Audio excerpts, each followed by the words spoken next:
Alright, so it is time to continue playing my Reaper in Ultimate, actually. We have fixed our resistances, overcapped first row and second row by another 25%, because Ultimate reduces those by another 25%. Actually, except for Aether and Chaos, but as I said, I think last time, Aether and Chaos are kind of fine to be like below max. At least for Act 1, but you should have them like very high as well. As long as you don't go and fight Salazar and there's like one secret side setter there, and as long as you try to aim for fixing Aether Res until you fight Krieg, then this is totally fine. Like the start of Act 1 is, you know, like just killing like mindless zombies, which are really not that hard. Came up and recommended, haven't played GRIMTOOLS in a long time. I mean, it is a good time to come back to it soon. Patch 1.2, which has like amazing features, is coming. And also there's gonna be a fully fledged expansion next year. So yeah. It is a good time to come back to this game.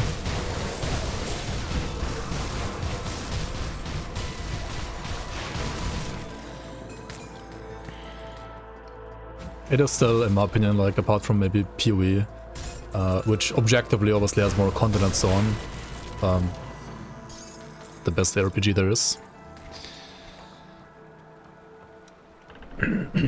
And subjectively I like it more than PoE as well. Like, for me personally it's just the best. But I mean, I'm obviously a bit biased. Because I have over like 7,000 hours in this game, so... Yep. Obviously slightly biased.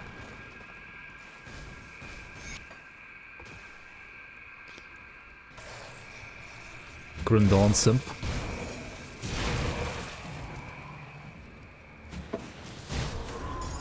I mean, I don't know, like I do point out some flaws when they're like shitty and so on. But I like this new like jump animation dodge, right? That's kind of shitty, but they're fixing it. They're changing it to a different one already. Like next patch, we're gonna get a different one.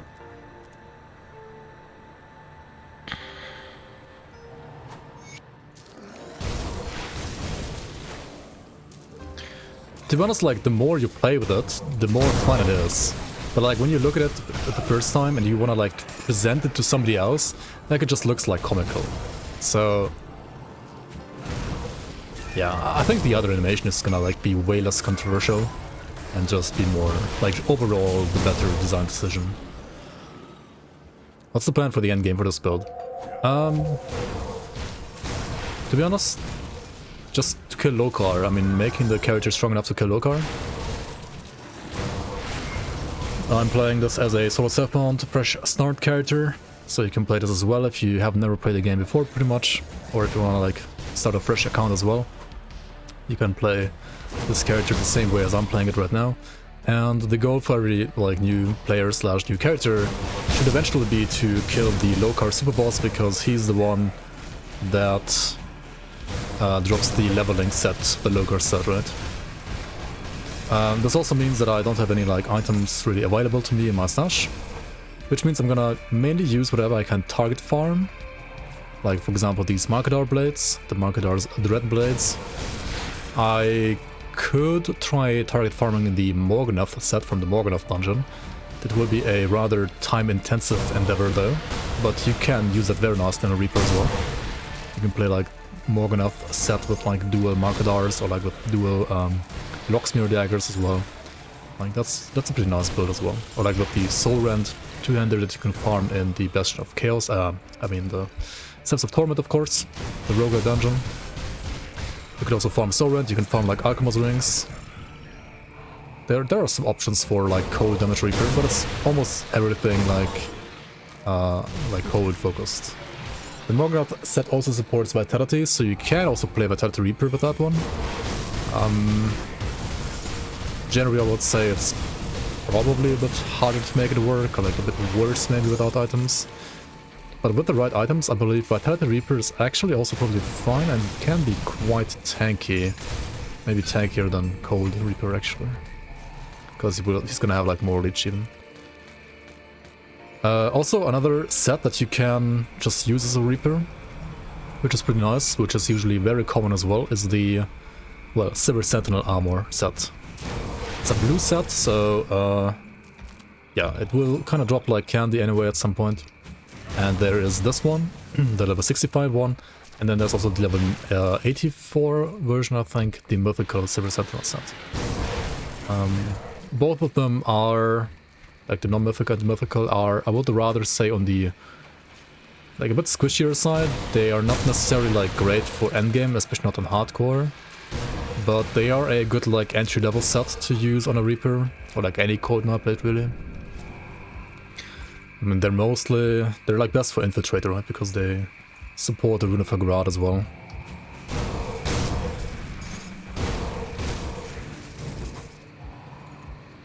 Oh yeah, you can also do, yeah true, you can also do like Vitality, Phantasmal Blades Reaper. That is also a good Reaper. True. That one's also very solid, like a solid starter.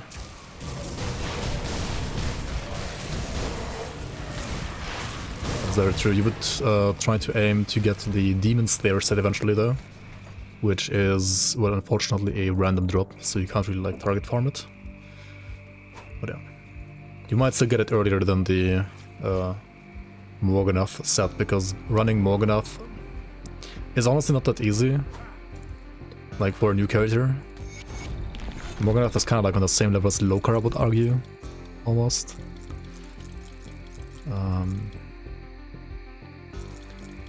So yeah, you need to be able to like kill Morganath before getting the Morganath set, right?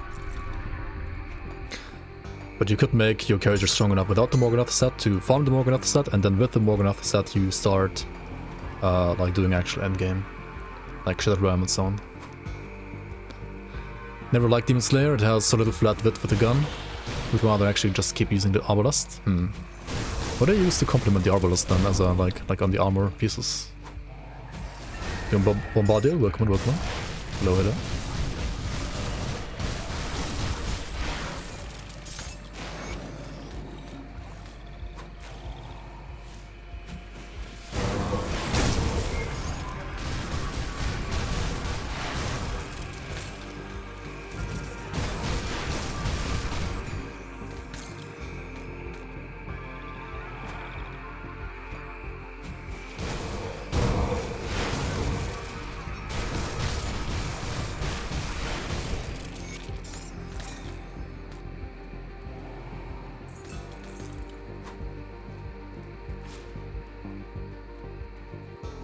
Isn't there so much experience when you run through the campaign these days that you don't really need the Lokar set for XP? I mean, Lokar set is still more, like... It doesn't matter how much experience there is in the campaign, you just always get like double with Lokar, or like 40% more or something like that. Also, Lokar set just makes like your character strong, right? Like it has +1 all skills, fixes like almost all resistances except for like Pierce and Bleed for you, and I guess 8 with Chaos, but I mean you just like complement the Lokar set with like some nice like bits of better. Like the fastest way to level is still with Lokar set, like by far. I mean yes, you can level without it, but I don't know. Like for speed leveling I always use like full Lokar set all the way from level 1 to 94. Which, to be fair, does make you a little bit squishier like in early ultimate or like late elite. Because, yeah, your armor is kind of shit with Lokar. But it's kind of like a thing you can get used to, and once you are used to it, then that's totally fine. And you can also just like equip the Lokar set every time you hand in a quest, for example, in Ultimate. And without... like whenever you are in combat, you play like other gear. That is also a way to play it. That's fine. And there's different approaches, but I would argue that the quickest way to level is still to like just use Lokar all the time. And the other thing is also like if you don't use Lokar, right, all the way to 194, you will have to like prepare other items for leveling as well, and that like needs more stash space. And but if you're not using an item assistant, for example, then you have very limited stash space. So I kind of hate having to have so many items like there for leveling apart from like I use like local set, then I have like 1 or 2 medals that I use for all characters. It just has like a generic medal, like leg plates of valor, like generic, very good generic pants. I have like a couple of green gloves. You have Leviathan's rings for rings, and then amulet and weapons. I usually just farm on the character that I'm leveling, because you really want to like, you know, get the monster frequent that suits the build, the leveling build. And then belt, you just craft like one of those like +1 to the skill that you, like +1 to the mastery that you're playing, right? Like +1 to Nightblade and so on. Relic, the same thing, right? You craft something like Death Chill, or you just craft a belt that has like +1 to a mastery, like to all the skills.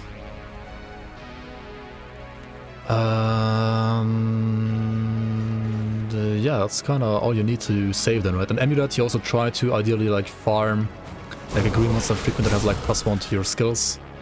On Nightblade right here, it's a bit tricky because the +1 all skills to Nightblade amulet is locked behind the Elena's quest line, which is a honored Devil's Crossing quest, so you can't do it until you are honored with Devil's Crossing. So I could do it now, but like if you're doing like a fresh, I mean like a speed leveling or like an auto count, right? You can't really like get there, but you could like pre-farm items like that on your main, like when you burst the character, and then, you know, like put those into the stash as well.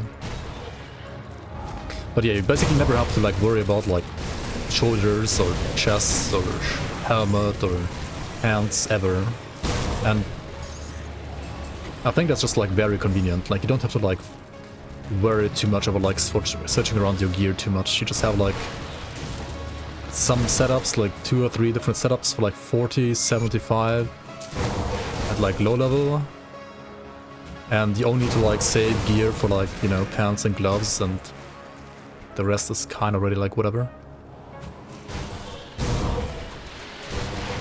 So yeah, you need to like clutter your inventory way less compared to like if you weren't using local set for leveling. I'm also not clicking Blade Spirits again. Thank you for the reminder.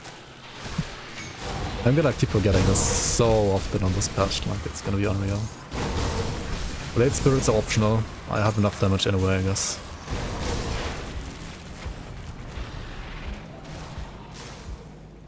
Reinstalled Grim Dawn and tested your old Code Trickster build that had like 3400 DA, holy moly.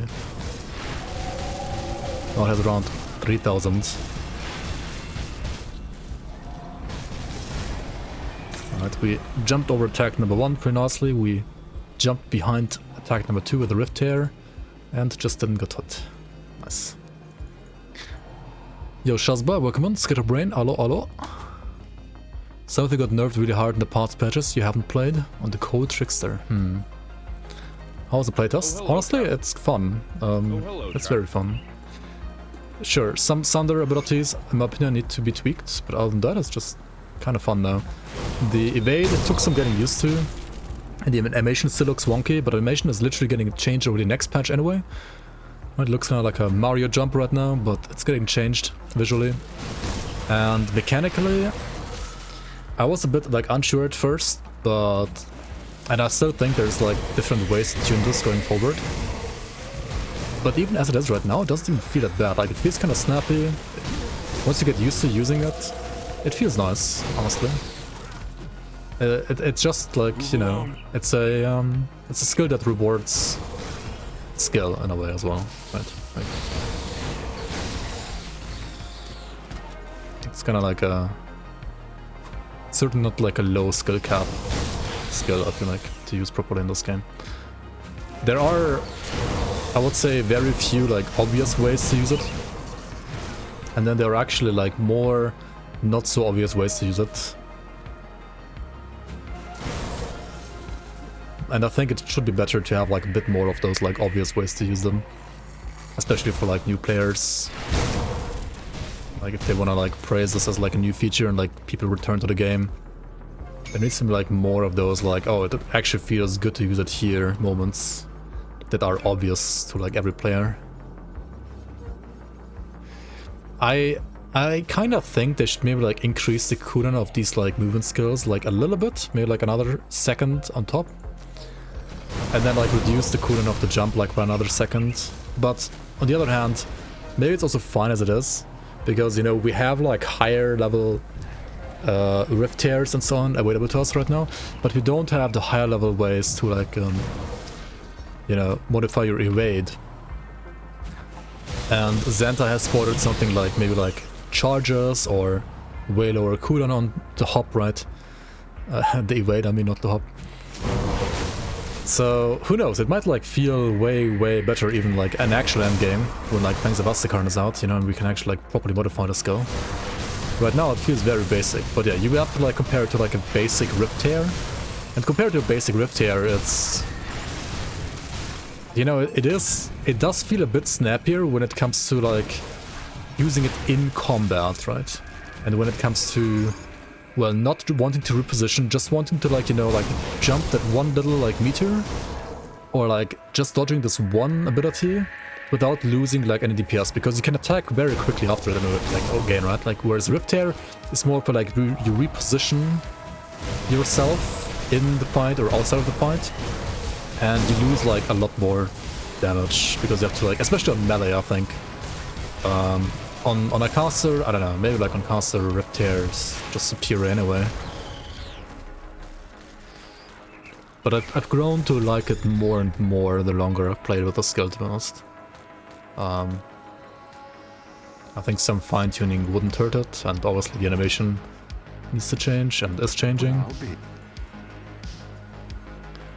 But yeah. The direction is generally fine, I think. Oh yeah, does CDR affect the pot? So I have 0 CDR right now.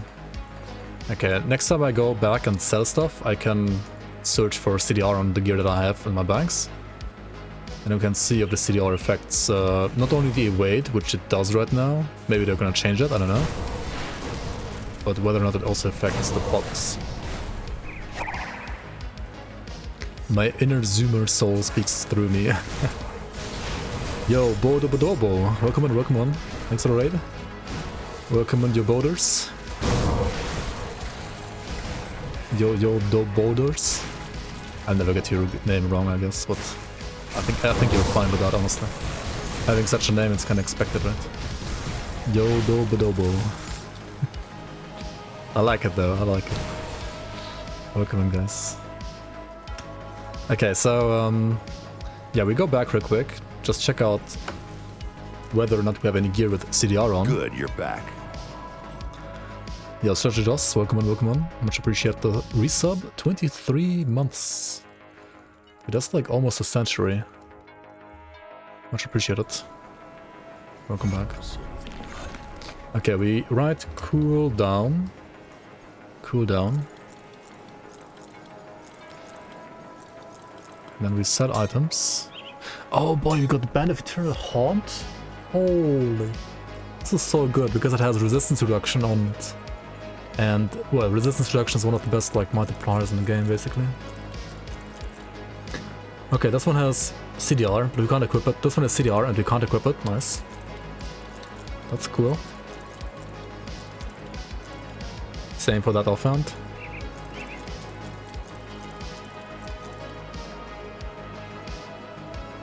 Okay, let's keep this one. We just need levels for it. Final March is a good pair of pants. I mean boots. Void Steel Gauntlets. I mean legendary is legendary, I guess. We just keep all of them.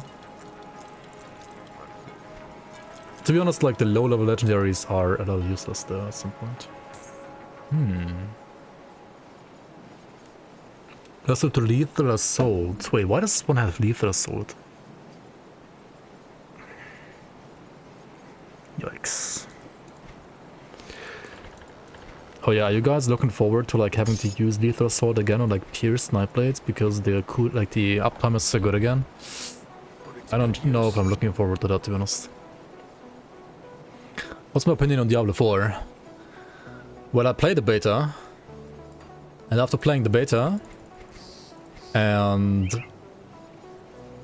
also watching all of their like live streams prior to release, I was like, the core game isn't necessarily bad, but it needs work, and the developers have their priorities wrong. So I'm not gonna buy it until they fix the game. So I haven't bought it.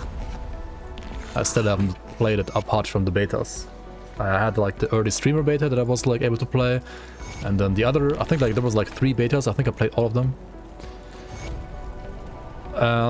Yeah, after that I basically concluded it's like, back then I said like it's maybe like a 6 out of 10 game, or 7, 6 or 7, something like that.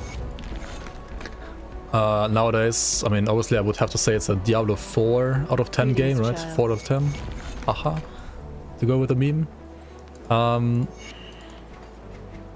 I don't know, I don't necessarily think the core game is that bad, but they need to like fix so many things, and they're not fixing the things, they're instead like just doing the cash shop and stuff like that. And like all of their dev streams were like, especially prior to release, like the final stream before release made me so mad, right? It was like 1 or 2 hours, and you want to like hype up your game, right? And usually you want to do that by showing off how good your game is. But out of those like 1.5 hours, they were like pretty much talking 60 to 70% about the cash shop.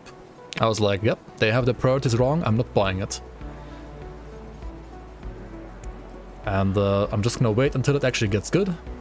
And I'm still waiting. So far.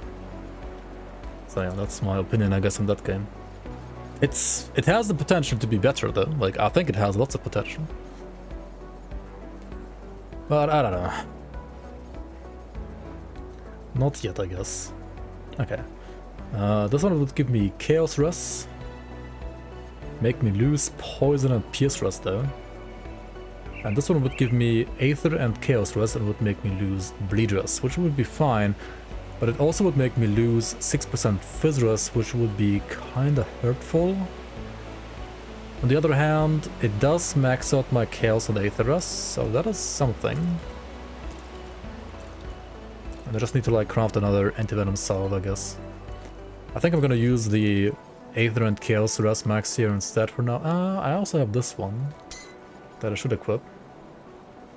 And I should equip it instead of which item? That is the question, right? That is the question. I need Elemental Rush. I need like Fire Lightning Rush. Which I think can get on like augments. However, I also need the acid augments. I mean, this ring is insanely good for damage, but I can't really use it right now. We're playing hardcore, so I can't really like afford to die, obviously, so I will have to take the safety over... the safety of having capped resistances over like more damage there. I put this one here so I remember it. It has the CDR, so we check out the CDR from the potion and the evade skill. No longer beginner build if you use a luck item. Exactly, that's why I'm not using it, right?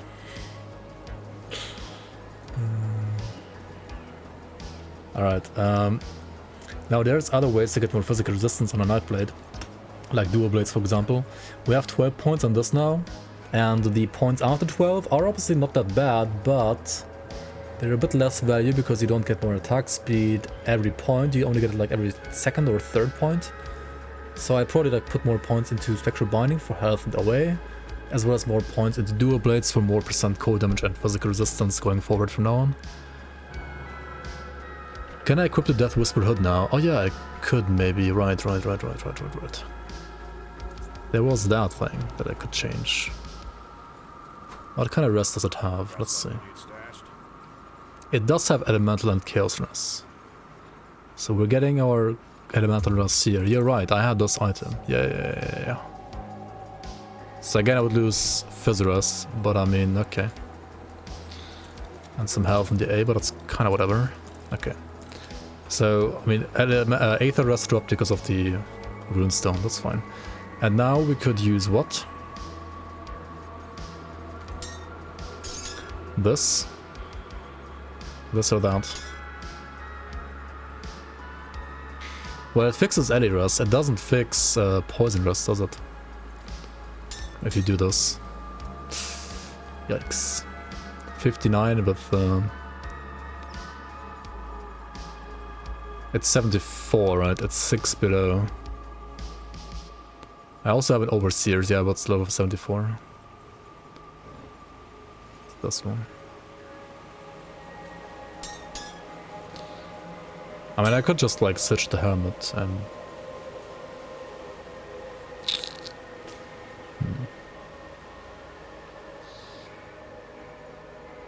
I mean, this is not bad at all.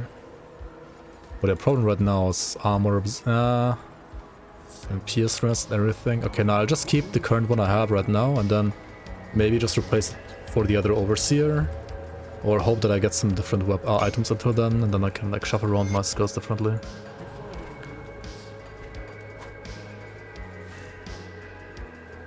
Okay, let's go to the setter. Get a beat off. Rip 27 level. What do you mean?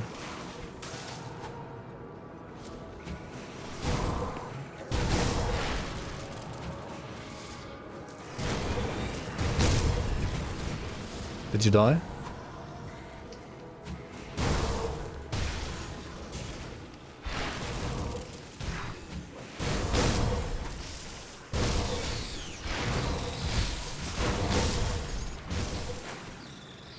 You died to Favis at level 27? Why not?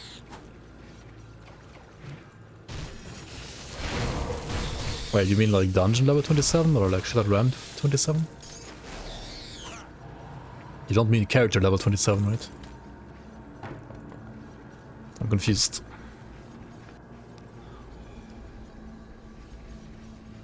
It might be better than Diablo 3 one day.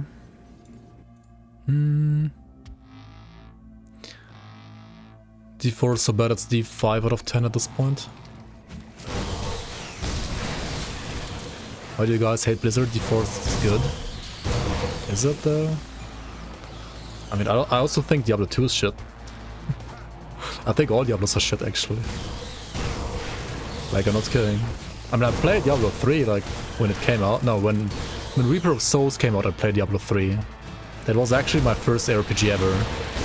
Diablo 3, Reaper of Souls was my first RPG. And I played it for like 2 months, and then was bored.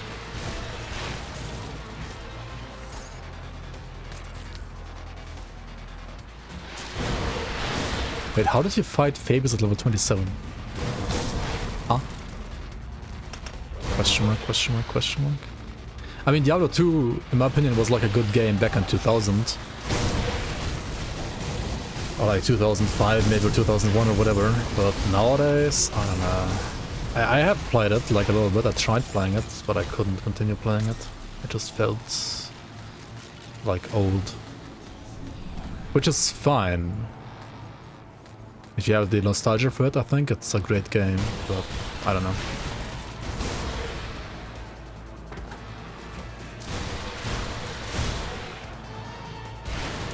Project Diablo 2 fixed it? Yeah, but Project Diablo 2 is like...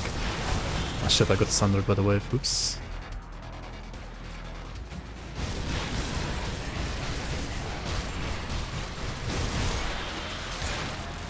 Wait, would the wave actually matter at this level though? I could have probably just like pasting that. Oh well.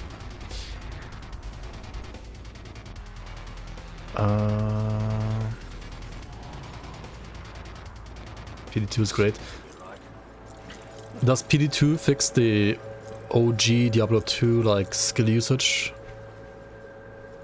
Where you have like all your skills on only the mouse buttons and you have to like rotate with like 1, 2, 3, 4 like QWER to like activate the skill and then like actually click the button to activate the skill. Does it fix that? It does? Okay. Then it's playable. Cause like I tried like OG D2 and like that alone makes it like unplayable for me like in the long run. It was like fine for like, you know, like playing through the base game once to like know what it's all about, but like for playing it long term, that made it unplayable to me. D2R has it as well? Okay.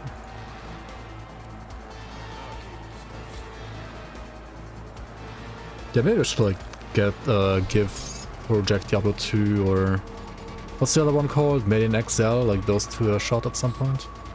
I heard like good things about both of them. Okay, let's go here. Oh yeah, PD2 still has the old graphics though, right? Obviously. Yeah, I mean, I think...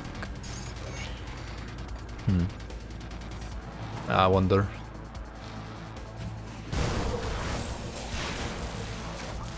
Made in XL like changes the game more, right? Project Diablo 2 is rather like lightweight on the changes, I guess.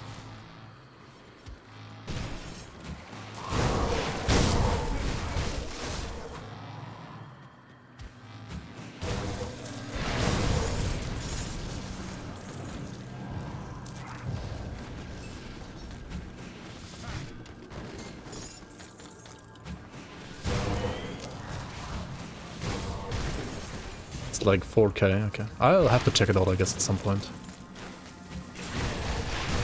But you need like the OG Diablo 2, right, to play it? Right, you need like an OG Diablo 2 key.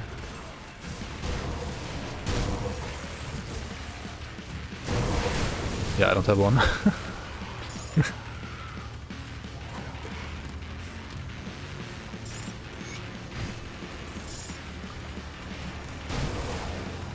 Just buy it. Millionaire streamer. Yeah, sure.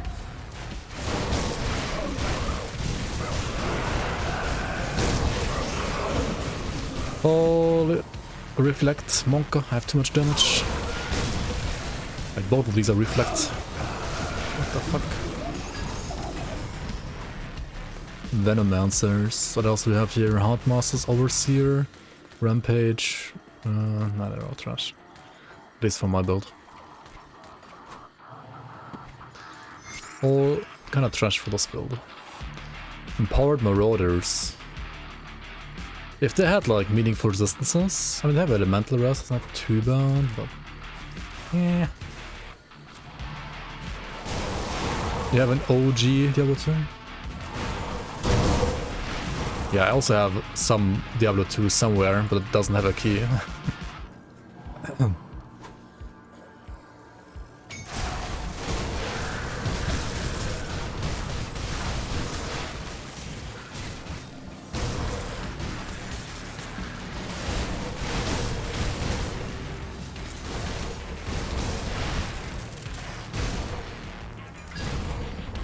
Bonk. Reaper of the Accursed. Why am I picking up all this trash? I had one... No, I had two crashes since 1.2. Crash number one was when I was like just resetting my game, but honestly like that kind of crash like sometimes even happened like with 1.9.8, right? Like that's like an old kind of crash when you just like reset your game, right, and like you reset it too fast sometimes, like the game just crashes. Those are like the only kind of crashes that like exist in 1.98, I feel like. And then the other one that I actually had was in Ungoliax's cave in Forgotten Depths. I got a triple rare Ungoliax, and the second I got the triple rare, the game crashed. Obviously the item was gone. But yeah, I've read like tons of people that are having tons of crashes in 1.2. I have no idea why I'm not getting any, to be honest. Drig El Anor. That's a cool two-hander. I mean, it looks really cool. I think it's a little shitty for the most part, but it's usable. If you're like playing an Acid, like Dervish or Witch Hunter, I guess, that's fine. You had like 2 crashes and 6 hours in normal. Oof. A new question: if I collect all notes in normal, keep them stashed until elite and read it in elite, will it give more XP? No.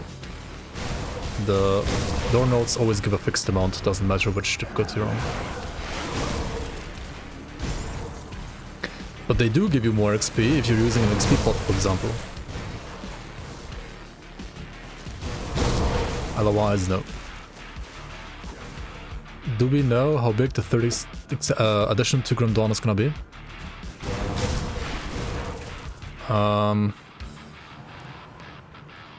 Well, they said it's gonna be probably bigger than Forgotten Gods.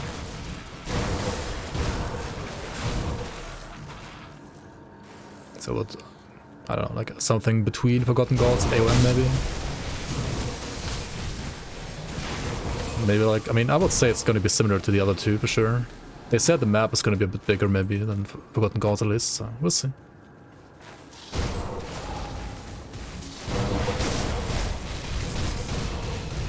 I mean, it's as big as the other two expansions. It's not smaller than those. Yeah, this totem, literally the hardest part of Act 1. You don't want to die to these guys. You don't want to get slammed too much by them. Use your evade wisely, right? Just evade. Just don't get hit. Even like evade into them actually, Dark Soul style, right? There we go. If you know they did like an attack that you want to dodge, but they're like almost dead, just evade into them, right, and then like kill them after the attack. Like for situations like this, right, like you can't do that with Rift Tear, to be honest. Like you can't like Rift Tear into the enemy, dodge their damage, and then like instantly kill them. You can't do that, it doesn't feel like smooth enough. That's actually where these abilities shine as well, apart from like dodging like telegraphed thunder attacks.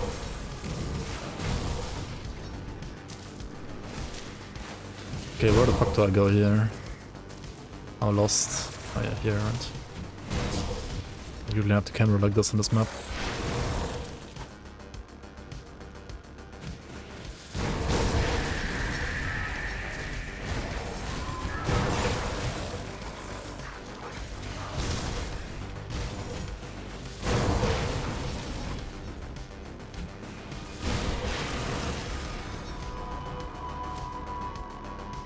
Are they going to add new Legos? What? You mean like those bricks?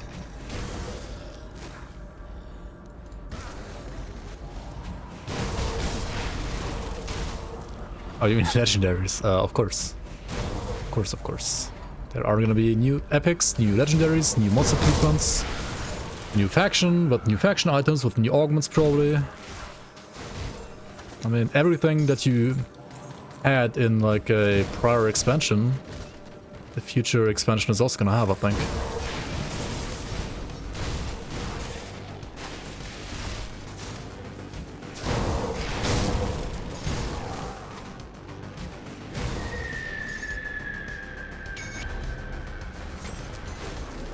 Alright, I mean, the reason why I'm like still preparing these shrines is because honestly most of them are cheap or just like offer free loot when you, well, cleanse them, or when you fight monsters then you get even more free loot, right? So even if you have like 55 devotions already, just click them. Just click them and like do them. There are very few that are, I would argue, not worth an ultimate because they need like either 3 Ugden Blooms or like 3 hearts and stuff like that. Like those are, I feel like a scam. They're like very expensive. So I actually tend to skip them. But other than that, just always click them and do them. They're like always worth it.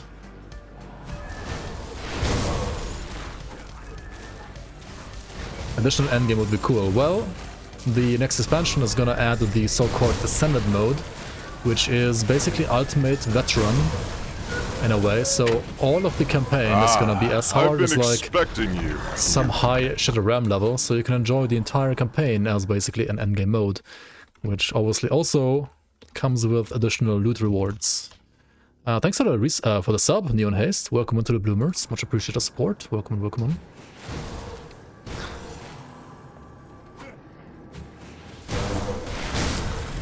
What do I think is the 10th mastery? Well, I think what they spoilered is the correct answer. And they spoilered it is gonna be a shape-shifting mastery that is called Berserker and has support for, well, obviously shape-shifting, brings shape-shifting tech to the class itself, but also to items that you can find, so you don't necessarily have to be a Berserker to shapeshift. And then the Berserker itself is also gonna be able to dual wield melee weapons, right? It's gonna have like dual wield melee support, kind of like Nightblade in a way. And it's also gonna be like, you know, like Aztec-Karn themed, so the damage types are gonna be what we know so far: cold, bleed, chaos, and probably physical if I had to guess as well. And then, well, you know, knowing Grim Dawn, there's gonna be like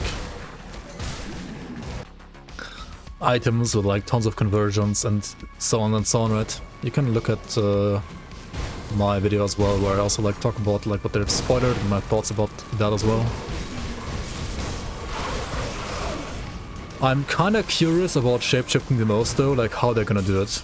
Like, are you gonna shapeshift into a wolf that has like, you know, still like pistols in its hands, and like more like a werewolf style, or is it gonna be like a full shapeshift where you don't see your items anymore? Is it gonna be like full custom animations or not? There's like different ways to do shapeshifting, to be honest, in Grim Dawn, I guess. I mean, right now there were like literally no ways to do it at all because the tech wasn't there. But... oh, Thunderstruck of the Drangul. Honestly, not too bad. I mean, if this was like a good base as well, like a crafted base, for example, would be insane. As it is, it's still actually kind of okay. Has higher armor than my Final March. Higher Aether Rest than Final March. I don't really need more Stun Rest right now, but generally not too bad. Also, I found... oh yeah, these are actually really good as well. Empowered Mistwalker Leggings are like generally really nice, like defensive perk pants as well. Physical Rest, Aether Rest, Elemental Rest. Good pants. Yes, yes, good pants. Empowered Harud's Frigid Grip. Well, it might have Bone Harvest and ABB, so it kind of fits the Reaper. But it has no attack speed, so for a Markadar Reaper at least, it's gonna be a skip from me.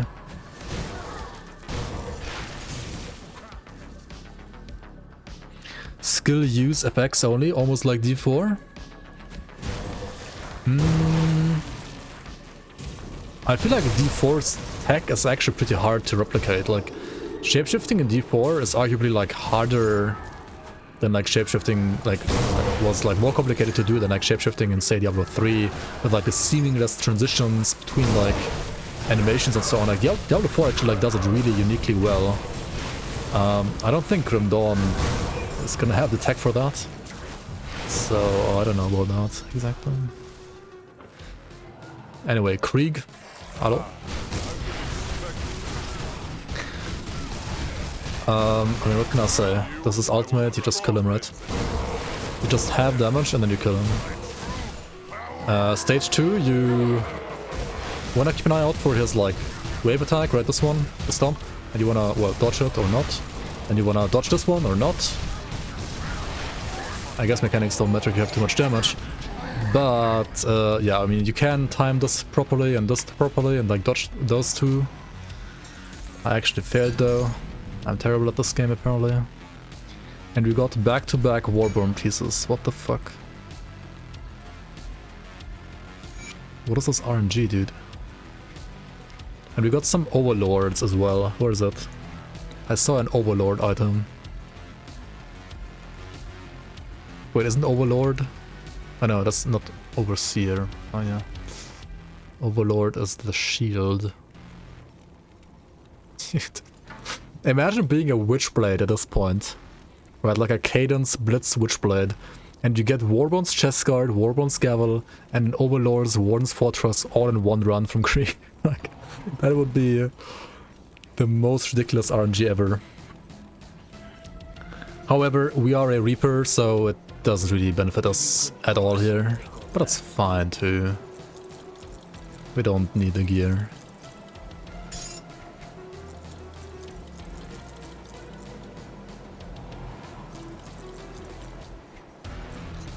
Okay, Haruds, blah blah blah blah blah.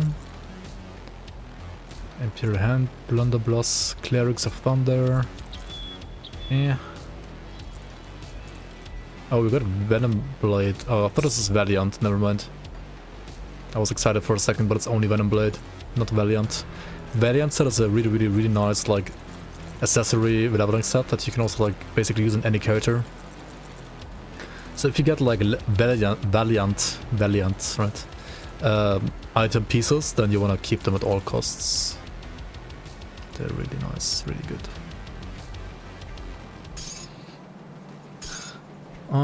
It's like a blue set, right? Like rings, amulet, medal, something like that.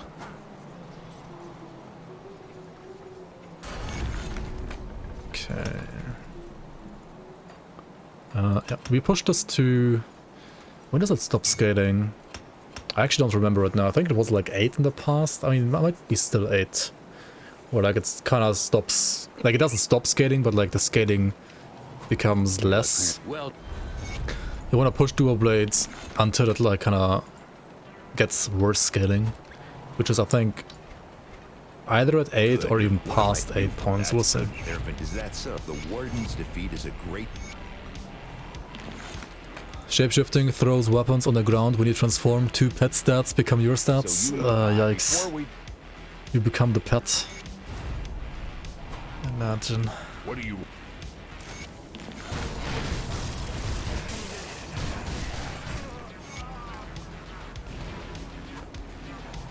When does 1.2 come out?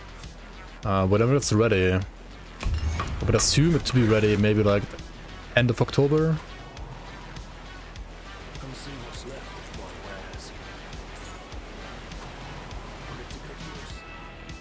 What's with I... Hello, music? What are you doing? Do we want to do Forgotten Gods? we speak it. Nah, we do this later, I think. When it comes to difficulty in Ultimate, I would say Forgotten Gods is definitely above like the vanilla, like Act 1 to 4, right, all the way to Logorian. So I would probably rather suggest you to do like vanilla game first, then Forgotten Gods, or Ashes of Mammoth, and last like the one that you haven't done yet. Unless you need like an item from Forgotten Gods, right?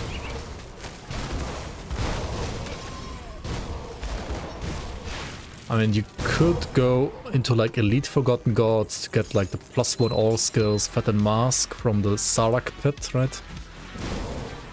But I don't know. I mean, +1 all skills is obviously really nice.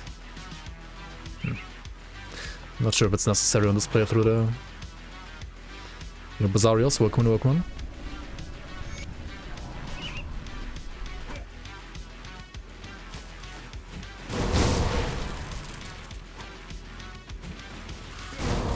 Shit. It's blocked. Wait, the shield mustache was level 72, right? Okay, I'll go to the next rift gate real quick and then go back to mustache and check out if CDR works on these skills or not. Based on the current iteration of 1.2, this might very well change in the future. So far, how far do you like the 1.2 changes? I think almost all of them are great. The Hop and Thunder need some work, but Hop is getting a new animation in literally the next iteration of this patch, so they are working on that. And honestly, the longer you play with this evade, the better it feels. Like, it really feels okay now, like you get used to it. And it does have maybe like it's, I don't know. I mean, on one hand, having like another button for another movement skill is gonna feel bad for people that don't like multiple button builds. But personally, I think I like it now actually. Like I was hesitant to like it. I was like, at first I was like, okay, this actually feels interesting and it feels amazing against certain abilities. Then I was like, it feels like useless against like 99% of the content though. And it just feels like a worse rift tear.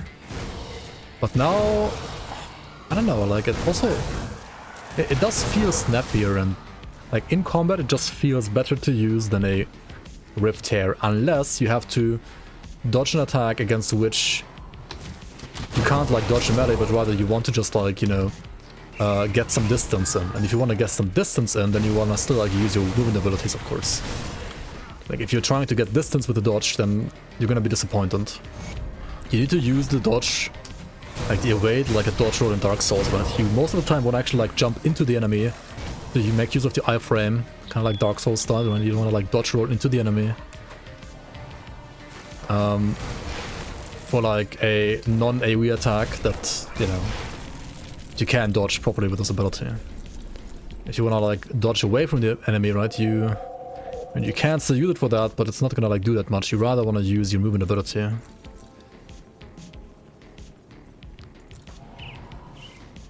And also, if you're playing a mastery that doesn't have, say, a Shadow Strike or a Blitz or a Virus Smite by default, you can now pretty much always go for like the Vanish style Rune Augment to engage, and then, you know, still have like a defensive tool with Evade. Kind of nice. Evade is made for Aranea. Oh, if you can jump over the I mean, yeah, you can't probably like jump over the lasers, right? That's gonna be so cool. Like, extra cool, you know?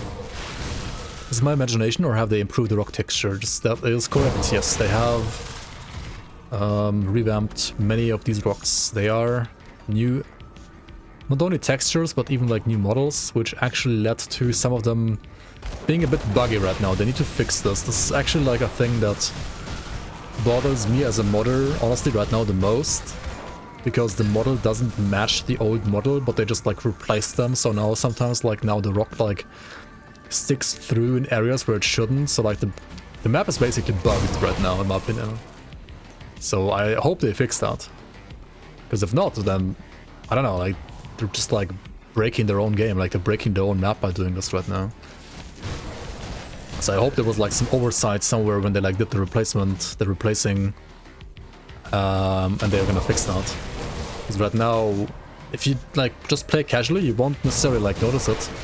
Or if you play like only for a couple of sessions, you won't notice it. But if you play like for a longer time, and or you just like, you know, play a lot in general, or you're a modder, then especially you will notice that they don't always fit with the like old pathing, and thus it sometimes like looks very weird.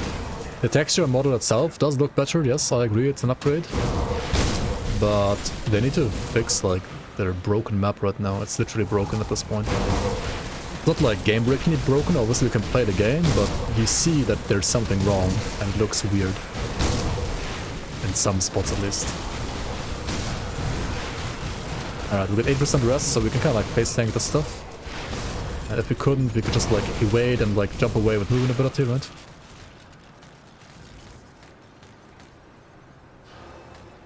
Imagine playing like a piano concert with extra 2 movement skills. For me personally, it's not necessarily that bad, because I wasn't using spacebar before at all in Grim Dawn. Actually, I didn't use it at all. Okay, so there's 8 out of 16 points. You want to stop here for now. We just put 8 points for now. And we move over to Spectral Binding. We put points here instead. And also, I should put points into Illuminate and Mark of Torment. I do need those 2 skills as well. Eventually. Otherwise I'm gonna die. Reaper is otherwise too squishy for endgame.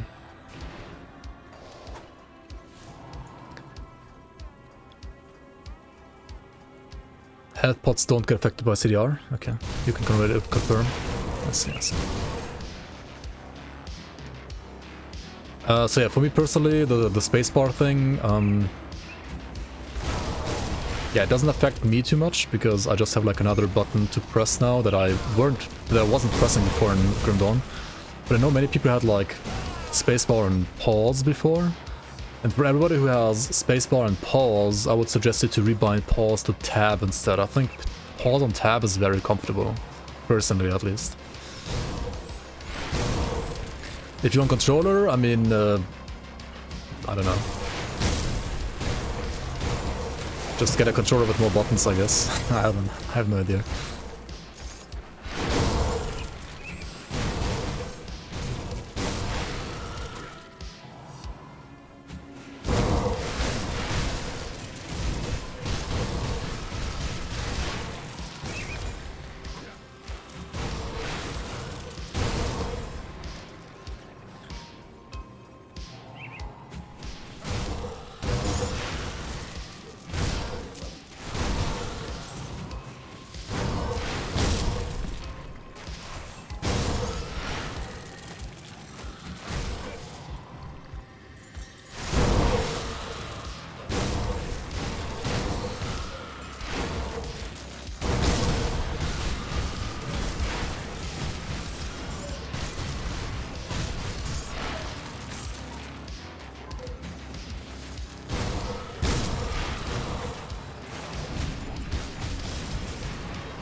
Wait, what is this fumble and miss and fumble and miss? Oh shit. Oh, I should probably do Hargate's Isle actually. To get the amulet, right?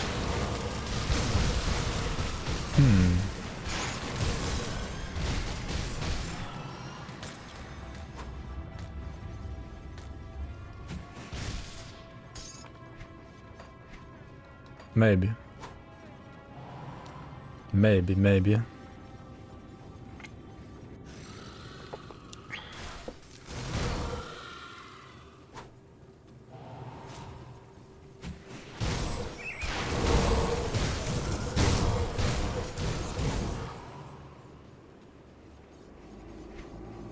Okay, I would consider this Good, one. you're back.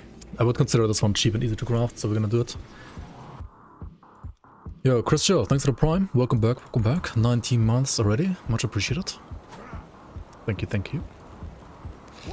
Okay, we still need to craft a wraith, right?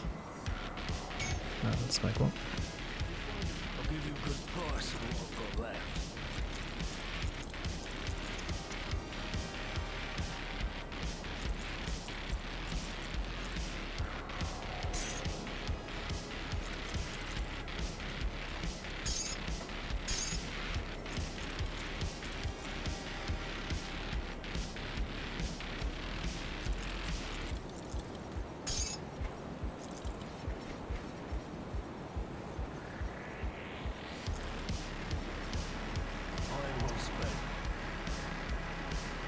Can you see the drop rate for certain items? I'm trying to farm Halax's head and I'm curious how high the drop chance is. Okay, let me tell you about your Lord and Savior GRIMTOOLS. The website for everything. I'll just like post the base site for you first. And now you can check out, for example, monster database or item database. Either would work in this case, right? And then you search for Halax, the Forgotten and Ultimate. You can check out the spawn location. I mean, you obviously know that one already, but if you, in case you didn't know it, then you could check it up here as well. And then you can check out his loot. Mythical Halax's head, 4.08% drop chance. There you go. Holy shit, spoilers. Holy spoilers. Come see what's left of my wares. Well, So yeah, we have to hit them hard and fast. if you're wondering about anything Grim Dawn, then usually GRIMTOOLS is the answer. No need to use any wiki or any bullshit like that, or like, just use GRIMTOOLS, that's all you need.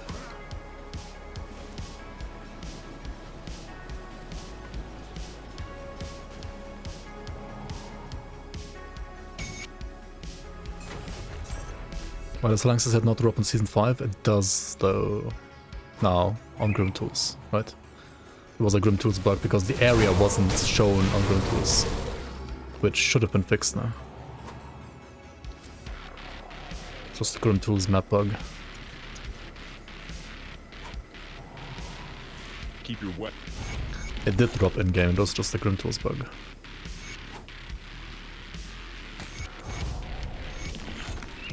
It's still not there in GRIMTOOLS? Wait, what?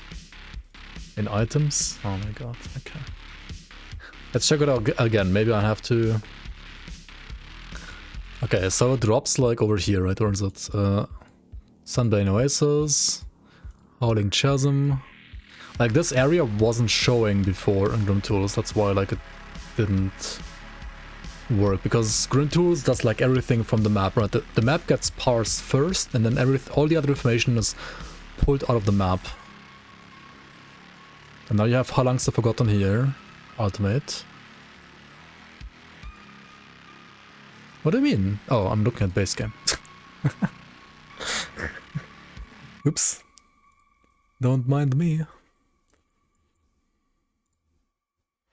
Don't mind me. Okay. But yeah, it's working so far, right? Working so far. That's normal elite. Now you need to click on automate. It works. Did you check normal maybe? Like obviously it doesn't drop on normal.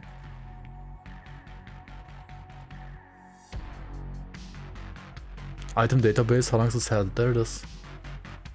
Like this is Season 5 patch 5.3, right? The post-season patch. There it is. Can't fool me.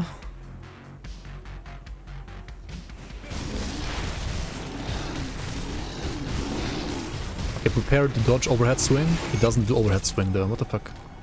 Yo, we had a relentless of the Aether, okay.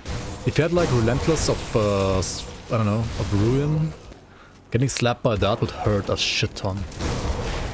Okay, should we dare ultimate pit bosses? Let's try it, right? Let's try it. I don't have any Mark of Torment though. That kind of pisses me off. Oh, it's myself. Okay, we can kill myself. Let's go kill myself. What are this? What are these cocktails? Holy shit, dude.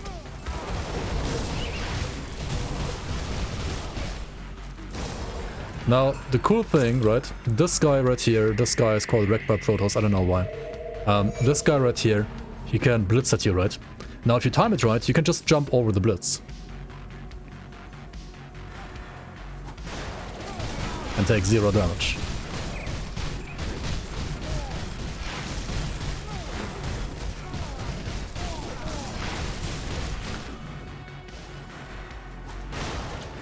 Also, I feel like the blitz speed nerf is a bit over the top.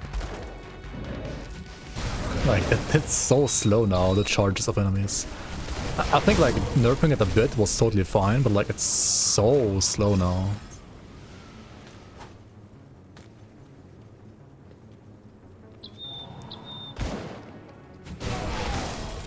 Not like you can't use Roderatus as the caster. Huh? Huh?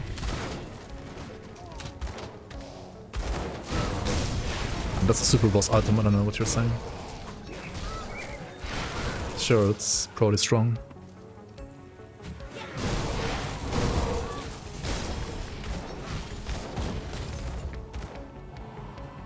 Did I see the Banana Peel one-shot video?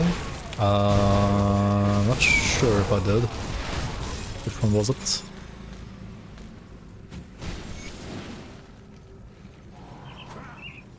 I mean, for somebody like you, super bosses are obviously easy. But you wouldn't believe how many, like, when we were reading through the, like the feedback, right? Like, so many people said, like, please make super bosses easier, I can't kill them. Like, literally.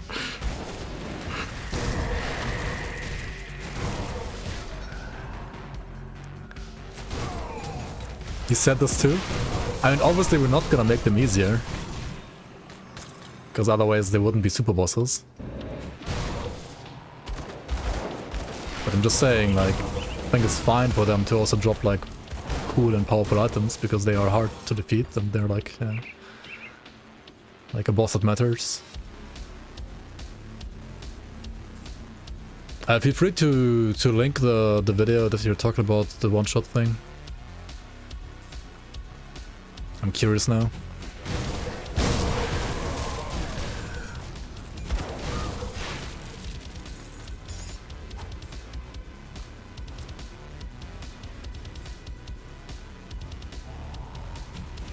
Two old for super bosses?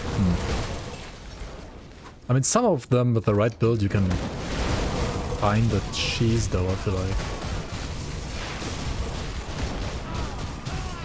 Like, I think for every super boss except for Moira, obviously, there is always gonna be like one lazy build with which you can kill them. You just have to like build a specific build for that boss, I guess, yes. There is some time investment there. Like, I think RPGs work like this, right? The worse your skill is, the higher your time investment should be to get to the same results. But eventually you should still be able to, like, you know, do all the content. Except for maybe Moira, okay. But I think even for Moira, you can make like a certain builds that can just like kill her. At least in softcore, you can also like corpse run, you know. I mean, not really, but you can like try and try and try and try.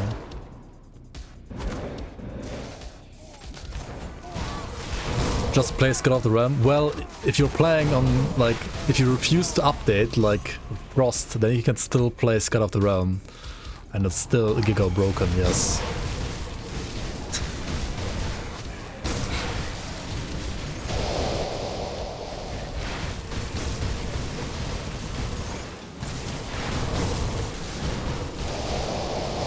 Oh no, no, no, no. Get me out of here. Alright. Cool, cool, cool, cool.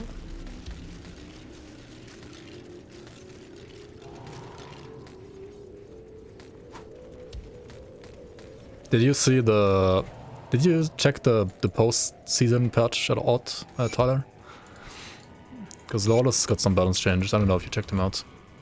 I'm not sure when you, the last time was you even played Grim Dawn.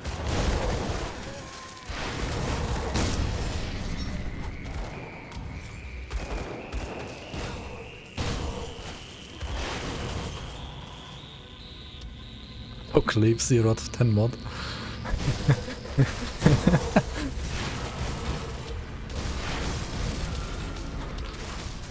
What, nerfing OP items after the season ended? No!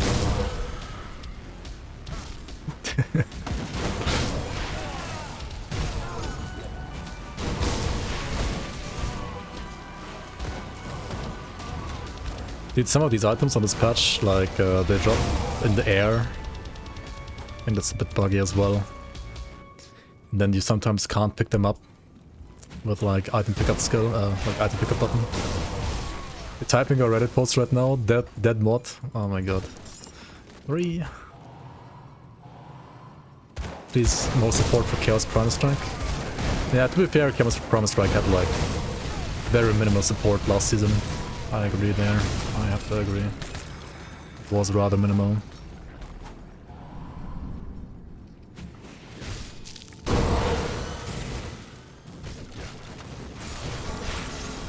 Stonehide Threads of Maven's Wit. Wait, Maven's what? Maven's Wit. Login. Oh, look at all those rests. Holy. Too bad it's lightning and aether damage, not like elemental at least, but oh well. Has Pierce Rust, Poison Rust, Eddy Rust, Bleed Rust, and Stun Rust. But we need Aether Rust for Crawley right now, right? Yeah. Good though. Yeah, 5.3 is the post-season patch.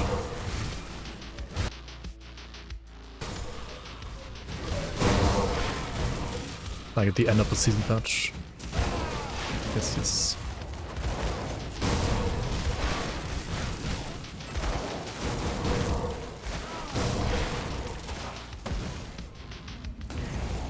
It's still pretty good, yeah. It has like also like burn damage and so on nerfed. I like burn duration at least nerfed, I think. But like the max thrust is still broken against Moira, yeah. That's true. That is true.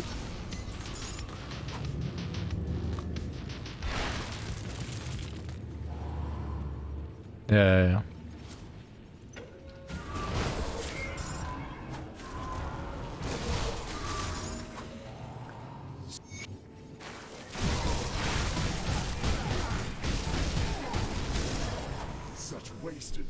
I also don't know if like the Nightblade buffs are enough. Probably not, I don't know, we'll see. They exist. And they are pretty high, I think. I don't quite remember, to be honest. Like the patches, you know, some months ago as well, when I made it. Yeah.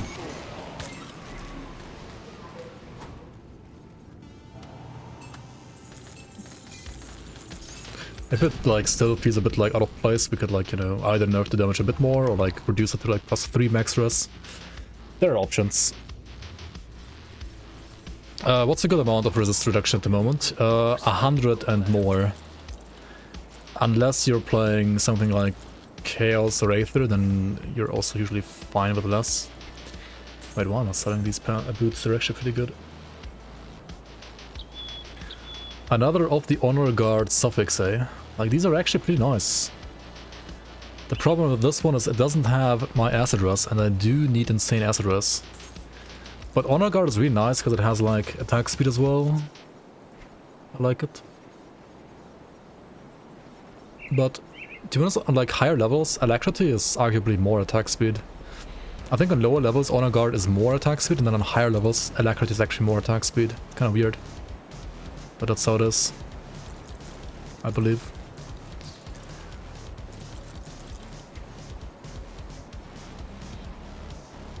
Remove that. It's all trash anyway. Soulboarding. Prismatic of soulboarding. Vestment of mourning. This one is interesting. Oh, it's chill and star packed. It's great for spell breakers actually. Compared to Silver Sentinel though, it does not have any physical resistance. So it is arguably worse than Silver Sentinel right now for Reaper.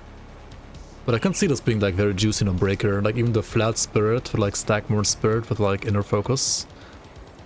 Pretty nice. These are decent boots as well, especially if you're playing a physical character. But even for non-physical you can play them for the rest. At least for like a blue pair of boots they're decent. There are better items though, for sure. In general. Merciless. Oh, this one has poisonous.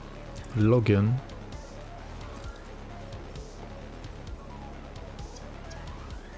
When starting fresh, how do you manage gear progression for ultimate?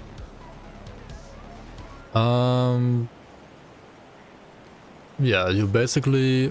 So what you do is for damage, you want to look and target farm for monster and frequency. So you kind of want to like plan, ideally you want to like play a certain skill and then you want to, okay, so ideally you want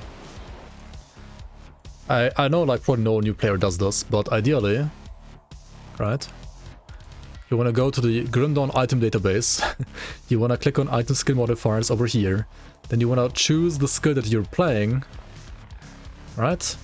I don't know, like say for example Force Wave, and then you want to look for the green items, the green ones, that have stuff for Force Wave. And you can see where they drop, like which enemy they drop from, for example. Then you can like, you know, look at the spawn location, you can show it on the map. Then you see, oh, it's like Sunward Spire, oh, this is like Forgotten Gods, right? This is like over here, Corvin City. Then you know, okay, there's like an item for Force Wave over here maybe. There is like the Cleaver, the one-hander here, but if you want to spam Force Wave, you want to have the two-hander, right? This one you get from like the Chthonians, like in Act 4. And then you can kind of know, okay, once I get to Act 4 I can get this weapon. This will make my Force Wave bigger and stronger and better, you know? And you can kind of like go in a similar way for like most skills or like most builds. On a Nightblade, it's a little bit different, at least when you're playing dual wield Nightblade, because you have different options that you can go for, because you have like so many weapon pool skills, for example, as well. Like my current item has like execution modifiers and necrotic edge modifiers, making this one great and this one insanely great as well. But it's not like the typical skill you would like look out for on the Nightblade tree. But I mean, you could like look for all of them, right? If you want to play a Nightblade, right, you can look for, you can check out all of them. Like just take your time, like browse through all the modifiers if you want, you know, and then like, you know, plan out your build maybe, like plan out your leveling route a bit, depending on like where you can get these items. That is like only for the monster frequency and like rather for damage though. For resistances and defenses, you just want to look out for resistances on gear. Like everything else that you find, like all this like white base gear, like this one for example, you just want to make sure you get like resistances, and then on certain slots, like for example gloves, you're playing an attack speed based build, you want to look for attack speed as well. So right here on gloves I want to look for resistances and attack speed, because I know if I do my devotions right, according to my damage type, and if I do like look out for the proper weapon for my build, then I have enough damage anyway, then I don't need like percent cold damage on this glove, for example. And you also always want to look out for faction gear, right? You can always check out all these quartermasters, right? These guys, there's a quartermaster in every single town for every single faction, and you can see here, right, the ones that aren't red you can already access, and the ones that are red, you can like look at the items already, you can like look at what you can get in the future, but to unlock them you would need more reputation. So you can see here, right, revered, honored, respected, friendly. You can like see, okay, this one gives me like this gear, blah blah, right? This one gives this gear, and you can like look through and browse through all this gear and every single faction, and you can look at your faction window and like see, I don't know, like Devil's Crossing faction, for example. Where's that here? Okay, to get more faction reputation here, I could do their quests, I could kill more of those like outlaw bandits from Crowley's gang, or I could do their bounties that will unlock once you unlock the bounty table over here. Which I think you unlock once you are at Respected. Before that you won't have access to bounties, but yeah, that's like a way to do it. The bounties, honestly, their design right now sucks. It's just kind of bad. But they are something that you can do on top if you really want to like get more reputation. I try to avoid them because their design currently kind of sucks, but they exist and they're like an additional way for you to get more resistance, reputation rather. But I don't like I personally don't like doing them, to be fair, but yeah, I don't know. I mean, you might enjoy them, you might like want to try them at least before, you know, saying they suck as well. Probably you were gonna say that as well, but yeah, we'll see. If you do a full normal elite run, you will be somewhat at honored, yeah. So for augments, right, that's the other thing, right? Like you need to fix resistances because you lose 25% of the upper row going from normal to elite, and you lose another 25% going from elite to ultimate. You can fix that by like, first of all, using components. I think by going to elite, you should not even need augments at all, but you can usually use maybe one or two like augments from like some honored faction somewhere for like you know, swords or rings, but I think that's usually not even necessary either. If it's necessary for you, or like if you feel like it's necessary, then you can try like maybe like farming one or two factions in normal to honored. With some factions are a bit easier than with others, but generally if you also make sure that you shuffle, like you juggle your resistances properly, use components as well for resistances. Like I have acid rest on anti-venom salve, acid rest on here as well on the anti-venom salve, on the boots, right? Acid rest on the belt, pierce and bleed rest on the pants, chaos rest on the gloves, and attack speed on gloves, of course. This one is kind of only like offensive ability. This one is Aether and elemental resistance. This one is bleed resistance, elemental resistance, right? There are so many ways to get like resistances, especially like elemental resistances. Like with Wardstone, you can craft this right away. It's super cheap. Gives you 18% elemental rest. I think this is like ridiculously early into the game that you can even craft this, and it's so cheap and so good. Like Wardstone might be like, all things considered, like progression-wise, the most OP component, I feel like sometimes. Like Runestone, at least you have to buy the blueprint from a faction first, like from the Rovers, for example. Or the Sanctified Bone, you have to buy the blueprint from a homestead first. So you need to get at least some reputation for those first, but like Runestone, I mean Wardstone rather, is so early and so ridiculously strong. Even the movement speed as well, right? Like you early on you're a turtle, you can't move quickly. But if you just use 2 Wardstones, you have like instantly like 12% more movement speed. It's insane. It's so strong, like ridiculous.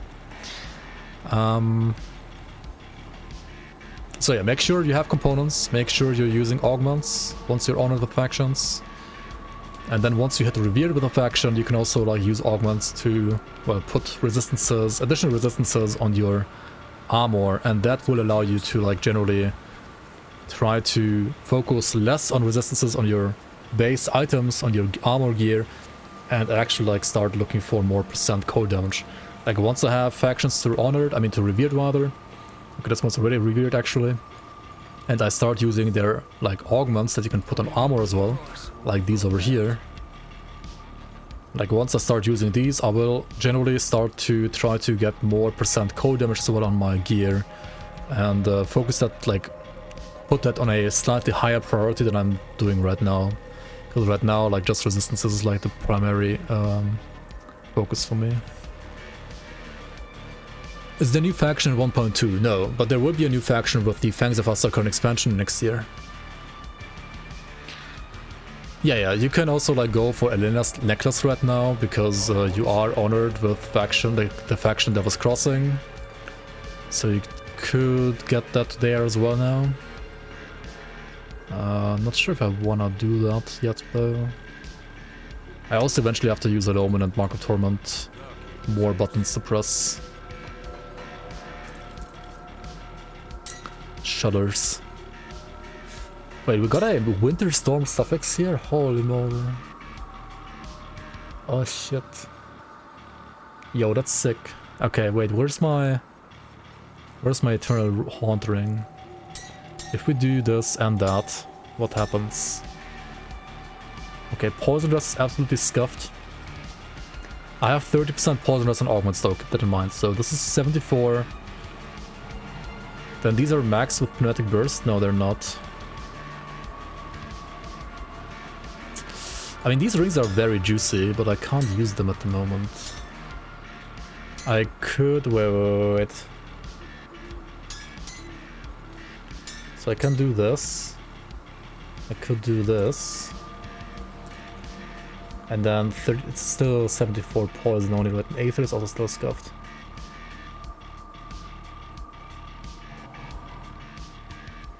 Wait, why is Aether so scuffed? Oh yeah, 12% is missing here. So that's 68. Then I need another 12%, right? This one has fire and cold, no. Oh, I could upgrade it with these now, right? At least with the Frostborn of Sanctification. Yeah. It's an upgrade right here at least.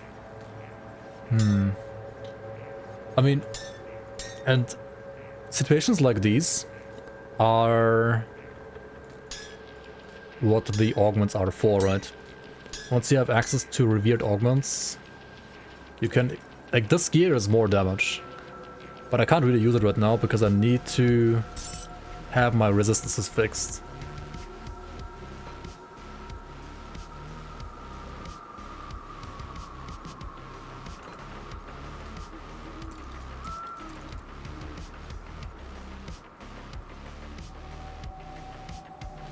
Like, I can't even use this because I'm gonna lose too much Pierce and Poison Rose as well. But they're kinda good. This one would be if I need Pierce and Wit instead of Poison Elemental.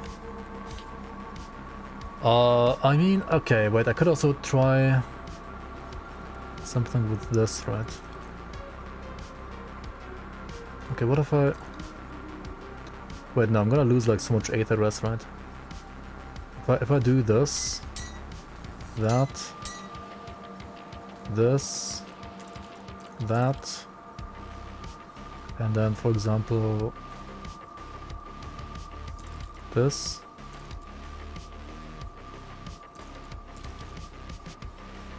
yeah, it's still Aether and Poison problem. So yeah, we have some decent gear coming up, but it's like, I need the augments, right? Because I currently have fine-tuned my build, resistance-wise, to work. And yeah, augments are gonna give me like way more freedom, but right now I don't have that freedom yet. I mean, I could use these for additional like 10% or 11% Aether Rest, I guess. I'll just not bother, I think, right now. Just wait until I have the augments.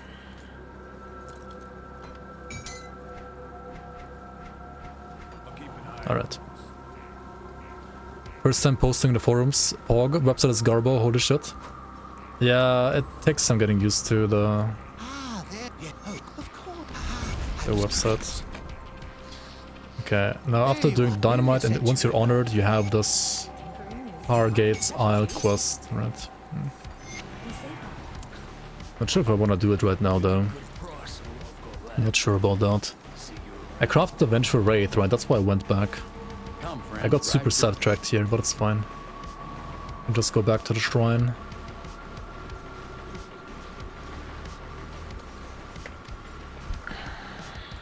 Devil's Crossing has Aether Rest and rings, yes. They do. But I also need Poison Rest on rings, so... kinda need both. And they share the slot. Wait, no, I wasn't going back for Vengeful Raid. I was just going back for Cronley because my stash was full. My bags are full. I don't remember, honestly. On Poison, 1 Aether and Venom 1, you will be capped. I mean, I'm literally using triple Poison and double Anti-Venom Salve and have Aetherus on the gear and then I lose stuff. So it doesn't work right now. Can you override or augments directly? Yes, you can. The only function that the augment removal has is to put it in your stash, right? Because you cannot put augmented... You cannot trade augmented items. You cannot put, like, items with augments into your shared stash. So the only functionality, or like the only reason why you need the augment removal on the inventor is to remove the augment to put the item in your stash. Otherwise you don't need it.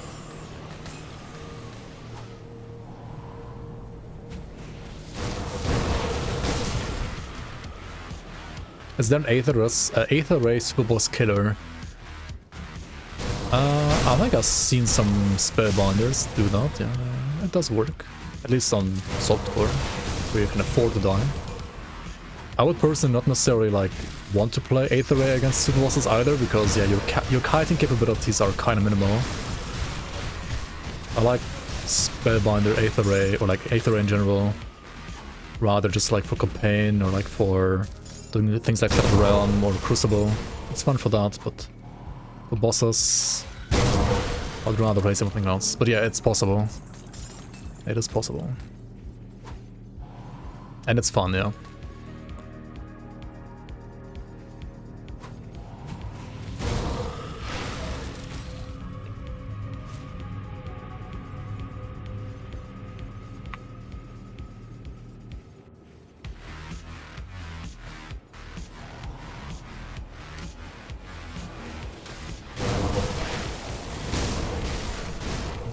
Crate is using the same functionality provider, whatever it is, like the same like underlying scripts, language, whatever it is, as the Elastic Book forums are as well.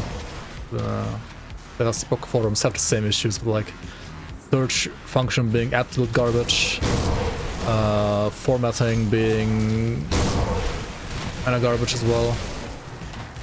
Like you can't format stuff. Holy fuck, dude, reflect. And physical damage, yikes.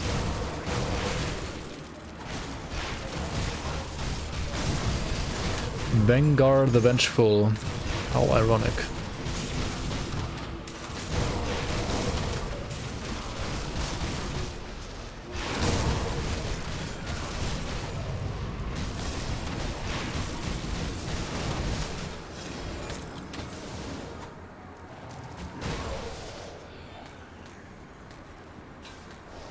I'm gonna need more armor as well.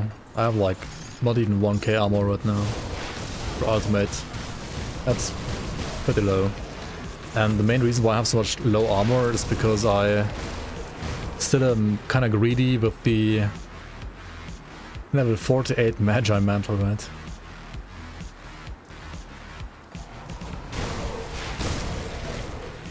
Yeah.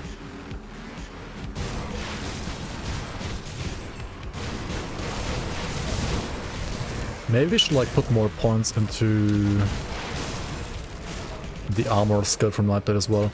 I mean, okay, no, I should just finally get Ill Omen and make use of the best defensive mechanism, which is percent damage reduction. Or like one of the best at least. At least for like endgame it's one of the best. Should finally just start using that skill and like always apply it in all enemies that hit me. And then I take, well, literally like 25% less damage once I like max it out the skill, like to soft cap it like to 10 points at least.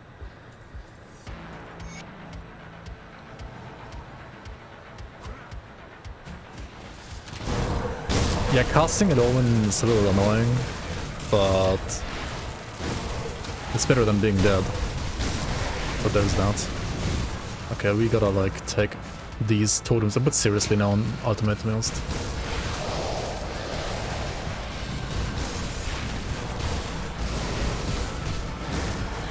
You can dodge through them and into them, but not when they like... You can't just like face tank all these guys at once. Like these gargantuans that deal like tons of physical damage. have like some crazy debuffs and like trap you and stuff like that, like you can get overwhelmed by them kind of easily. So you do wanna, you know, maybe not face tank all of them at once, unless you play like something like soldier and you're like super tanky. But I mean, a Reaper is not that, so yeah. So yeah. Oh, you got pretty great pants. They are actually pretty great, aren't they? Huh. Actually, they're just okay. Okay, I guess.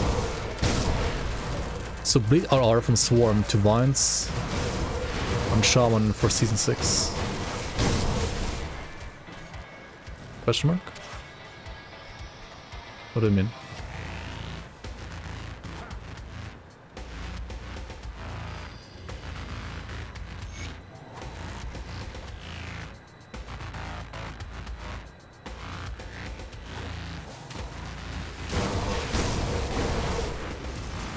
You know what I skipped and forgot about in Elite?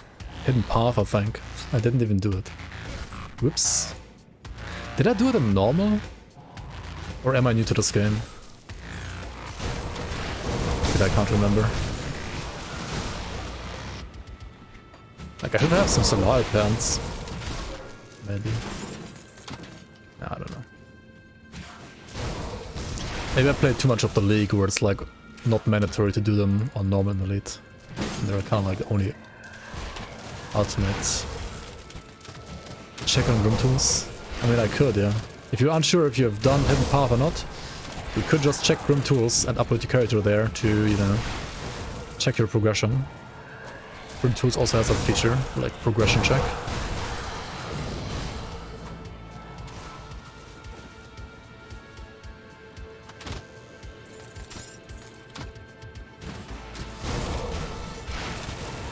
Like the checklist.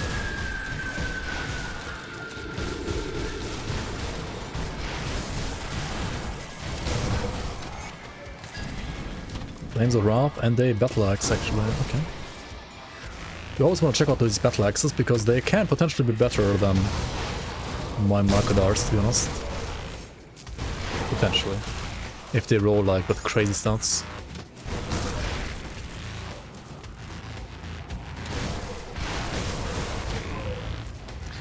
Could you move the Bleacher RR to the Devouring Swarm and Grasping Vines? No, that literally doesn't work mechanically. Like, the game engine does not allow that, basically.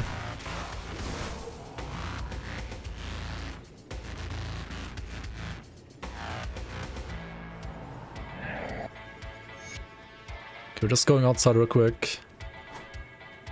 Getting the waypoint and then porting back. The blue zombie is confused and lost. I found it outside of Burbage. You gotta make the blue zombie follow to you to a certain spot, right? For the local questline. I mean, if it bugs out, I mean, usually you should never have him bug out so hard that you can't, like, make him walk to where he should be walking. He does have some weird pathing sometimes, yes, but it's usually not to the point where you can't make him walk to where he should be walking.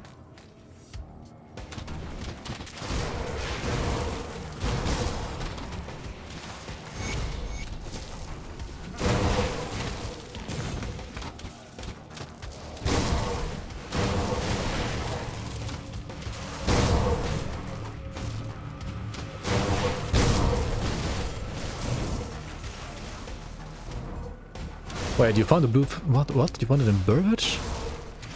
The Flamand Bleu? Like, are you sure that's the one that you found? Like, with the same name? If so, then you should take a screenshot and, like, post it as a bug.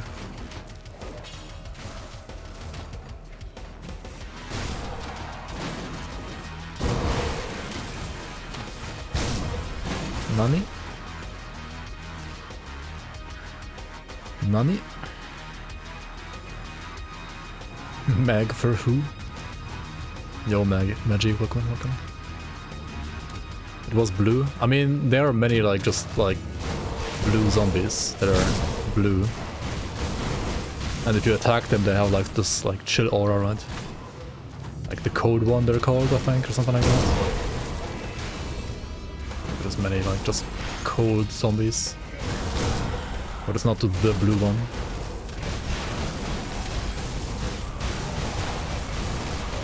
I'm pretty sure you're just like... how do you say that? Like confusing the zombie for another zombie.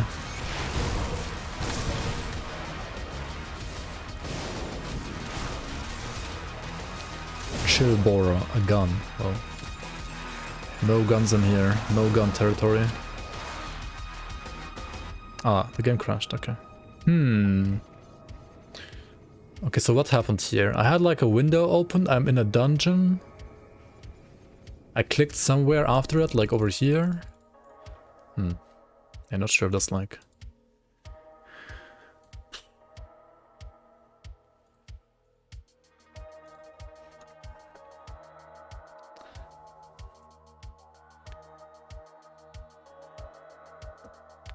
No idea if you can like, how do they say that in English?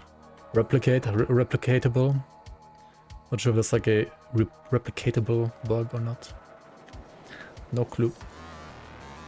I'll give you a good price for what I've got left. Can somebody clip it, maybe?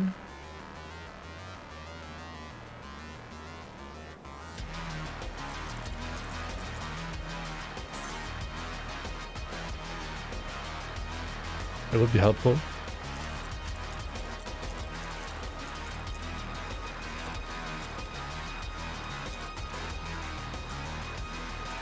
Okay, a reminder to self. Recast Blade Spirits. You don't have to recast buffs, but you still have to recast Blade Spirits. Oh shit. Leg Plates of Valor. Here they are. Best blue pants in the game, pretty much. Like best generic blue pants in the game. These are also amazing for speed leveling with low card later on. I'm pretty much using them all the time. So if you have them, congrats, GG, you won the game.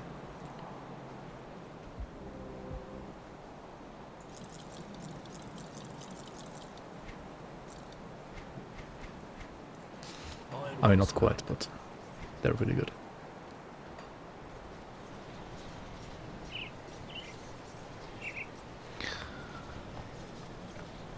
Probably a frequent question, but are you guys gonna wait with the Season 6 until the next expansion pack releases? No. We're gonna wait until 1.2 fully releases. And we're probably gonna release the next season at the end of this year. Whereas the expansion pack is next year, right? And I wouldn't assume it's early next year, but rather late next year, personally. There are several indicators that indicate that it's rather gonna be, like, I don't know, pretty much maybe like around this time next year, so like in 1 year from now, and not any sooner than that. I mean, I don't know how much they have like ready already, but from what they said and told us and showed us, it feels like they don't have that much ready yet.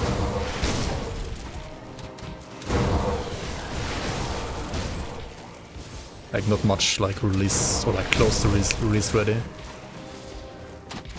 When will I cosplay the Forgotten Gods guy? Like Matthew for season starts? Do like Grim Dawn cosplays? Dude, I've never done a cosplay ever. I don't know how to do that.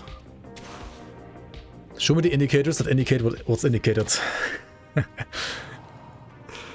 I mean, for example, them saying if they add more, they have to postpone it to 2025. That's indicator number 1. Right? If they add too much, then it's not even gonna be next year. Indicator number 2, they weren't able to show any gameplay or anything, right? They only showed 1.2 stuff. They didn't show anything from the actual, like, expansion. Indicator number 3, when extracting the current 1.2 database as a modder, well, I can tell you there is, like, the tech for some, like, you know, on the tech side, like engine side, like change, like stuff that's being changed for the season in there, yes, that is in there. So like 1.2 is kind of like one of the first of, I don't know how many like preparation patches for the expansion. That is true, but there are still like some things missing in there that they have mentioned that they want to put in there, so either they're just like hiding that stuff on purpose, or it's not ready yet as well. How to play GRIMTOOLS 1.2. 1.2. Oh, that's the changelog only. You can also go to the playtesting FAQ. Right, and then there is a code that you can use and put into like betas on Steam, and then it will download the playtesting patch for you. It's like city builder lead in like lead speed or something like that. The FAQ, right? The fuck. The sticky fuck, yeah, exactly.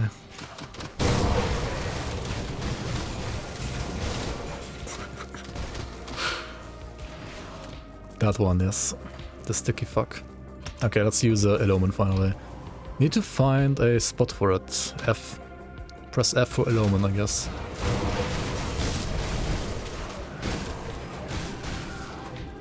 Or maybe 4 as well, I don't know which one is gonna be more comfortable here for me.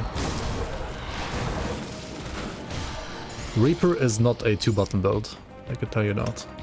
If you want like melee with like 2 buttons, then you don't play Reaper.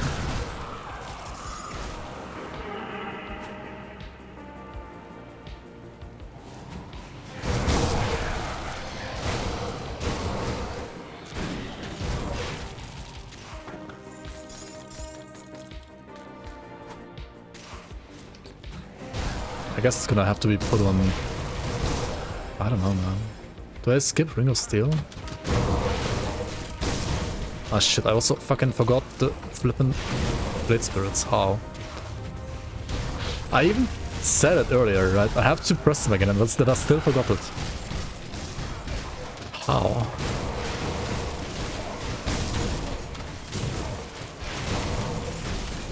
And of course, chat is just like giggling away instead of like telling me.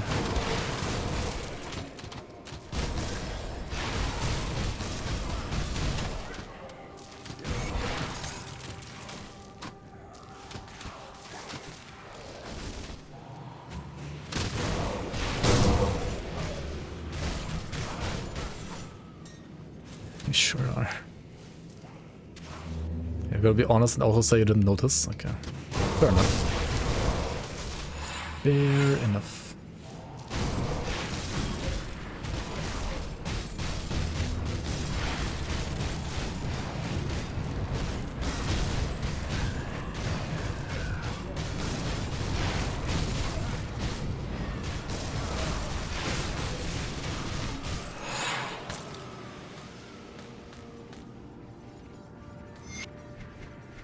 Right, cold stone. Okay, let's craft it. Potions are in a new location. Was it updated? If you check out the patch notes for the test patch that's currently in testing only, there are quite some game-changing changes to the game coming in the next patch. The patch that I'm playing on right now. One of them is potions have been reworked, or rather deleted. You have no more potions that you can drop or buy or in your inventory.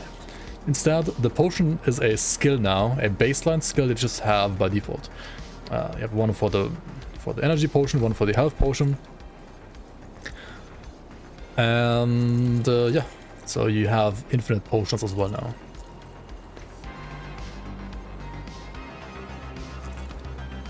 This is the Arbalest you can use for Vitality Phantasmal Blades Reaper, by the way. It's a pretty good beginner build as well, actually. The Spectral Arbalest. Pretty nice. Change number 2 is all auras. You can see my second bar has nothing except for Blade Spirit. You can unequip an item, or like this relic, or this item, and just equip it, and it's gonna automatically apply all auras. Which means also that when you restart your game, or like restart your session, all of these auras are gonna be reapplied instantly. So you don't have to like apply auras, they will all be activated automatically now. what does that mean for arcanes? Well, arcanes have also been reworked. Arcanes now only disable your buffs for like 5 seconds instead of you having to reapply your buffs, right? So arcanes feel better, they're more comfortable to play around. And then there are other mechanics, new mechanics like the Sunder debuff on enemies, like a new debuff type, which basically makes you take more damage. To compensate that, most of the resistance reduction on enemies has been reduced or removed. So resistance overcap is to a certain degree still necessary, but it's less important as it used to be. And yeah. So I don't know, like tons of quality of life basically. Then you can like disable fog, right? You can disable fog somewhere, you can disable fog here. You have bigger health bars that you can enable if you want here. Big health bars, percent values on health bars. You have larger auto loot radius, you have a slider for that even. What else do you have? You have a new evade dodge ability. The animation is not final yet and will be actually updated next patch. So yeah, this looks a bit wonky right now. It will look actually pretty nice next patch. We have already seen the new animation, looks pretty good. So yeah, I mean, generally amazing stuff, tons of amazing stuff. Good patch, yes. GRIMTOOLS is getting like proper new upgrades, and this is, well, just the tip of the iceberg, because Fangs of Aztekar is coming next season, I mean next year rather. Probably about in a year from now, like rather later next year I would assume. And that's gonna give, well, content equal to an entire expansion the size of like Fangs of Us, like the size of like Forgotten Gods or like Ashes of Mammoth. So yeah, lots of content. We need to craft a cold stone, right? Why am I here? What brings you to my pool?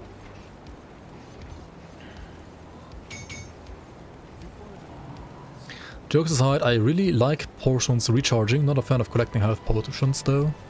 It's much worse in Diablo 2 still with belt slots. Yeah, I mean, I don't know. I think pretty much literally all features are amazing in this patch. Like, I don't want to simp for Crate, and but like, I don't know, like it just feels better than before. And the two things that need tweaking still, like Sunder values on enemies or like some enemy animations, feeling a bit weird with like Sunder and the evade ability.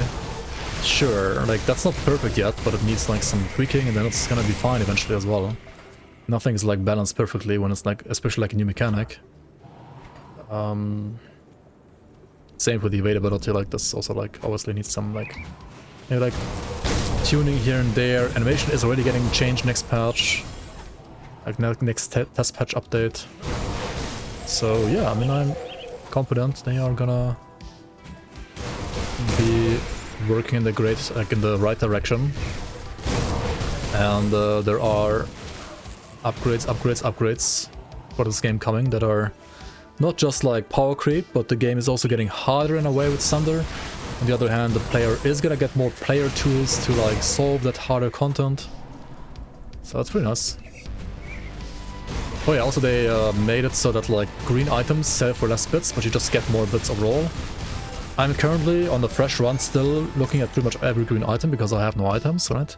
But once you get to endgame and so on, you probably will stop at looking at like all green items, and you will adjust your filter to be more like this, right? You will only check at double rare items or monster frequents, and you will ignore the normal greens that are kind of trashy at that point. And I have 3,223,000 bits, which is definitely more than you would have before on a playthrough like this, for sure, for sure. Everything perfect while getting stuck on the power thing, vegan rectus. I mean, yeah, okay, the power thing still sucks, and I doubt that it will fix the power thing ever, because this engine has just a terrible power thing. That's like a very deep engine problem, and I doubt it's ever going to be fixed. So, yeah, if you want to have pathing fixed, wait for GRIMTOOLS 2, I think. I don't see a word where this is getting fixed in this GRIMTOOLS 1 engine anymore. It's just beyond scuffed. But you learn to like play around it, I guess. Does Druid summon 3 stone totems now? Oh yeah, there are items that have like summon burst for totems, I guess. I mean, not Druid by default, but if you get certain items, you can get like more burst. Like you summon more totems per click. Fixing the pathing disables Shadow Strike skipping, or that is not connected? That's not really connected now. Like that thing is just like basically Shadow Strike slash Blitz's range being infinite and the world being built as it is.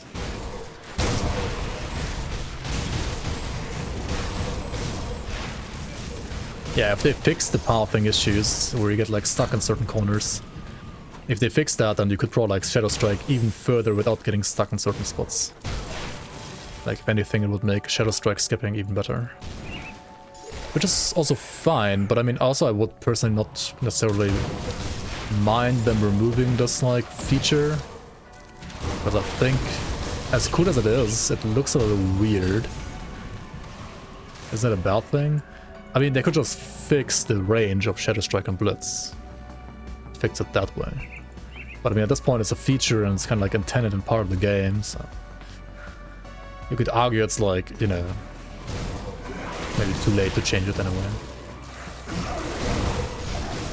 Yeah, it's really out of place. I agree with that. The moment they remove it, you will uninstall GRIMTOOLS. Yeah, I mean, it has like its fans, you know, this feature. I understand it, it's pretty fun.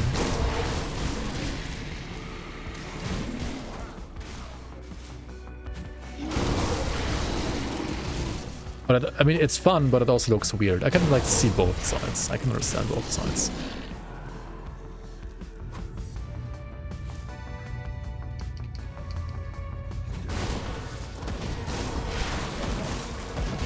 Kinda too late to add a dodge, but yeah, but it's in the game now. That's true. Okay, Voldra coming up. He's gonna crush my face, right? I have 28 Fizzuras, 780 armor. The Fizzuras is like somewhat not total garbage, but the armor is total garbage, I would assume. Like, I would argue rather. We always want to have Eloman on him up. Like, the damage reduction should be up on him all the time. So we want it to like spread to him, right? And then we want to make sure to evade these attacks. Both of them, actually. And then only tank the others. And then just kill him, right? Because he can roll, or like rather equip literally his Crusher now, and if he gets like Superior of Ruin on that, then you might actually just get crushed nowadays.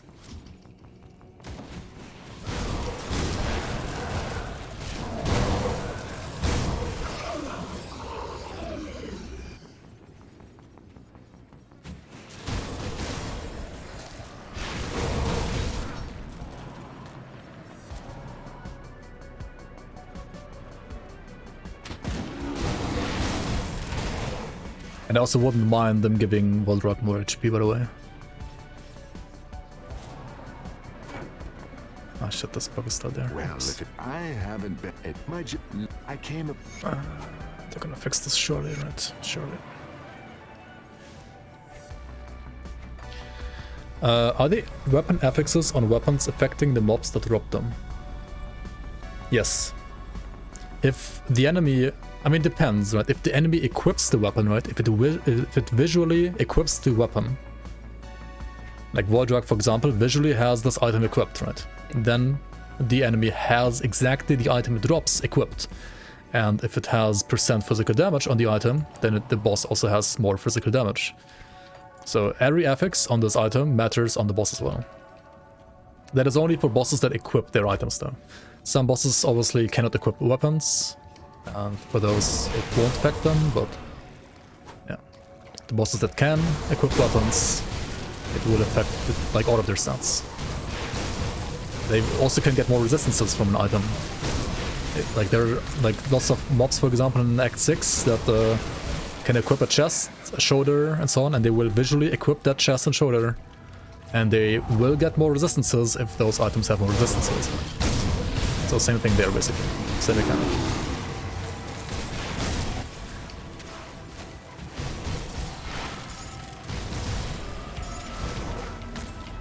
These Chandlers are a little tricky, so we kind of wanna... Yeah, not get sundered by that shit. Wait, he can actually sunder? It's not even... He's just a hero, what the fuck? I mean, he does have the animation though, to be honest. But... How do I like 1.2 compared to 1.1 so far? I think I won't ever be able to go back to 1.1, to be honest. I think I like this too much. Sure, it has bugs. But they will be fixed eventually. It has way more bugs and it's more unstable than 1.1 right now. Like 1198 is very, very stable compared to this. But like gameplay flow wise, I really like it. Yes, it's a bit more hectic to play maybe if you want to use the evade properly. And if you want to like evade sunders properly. The game has become a bit harder.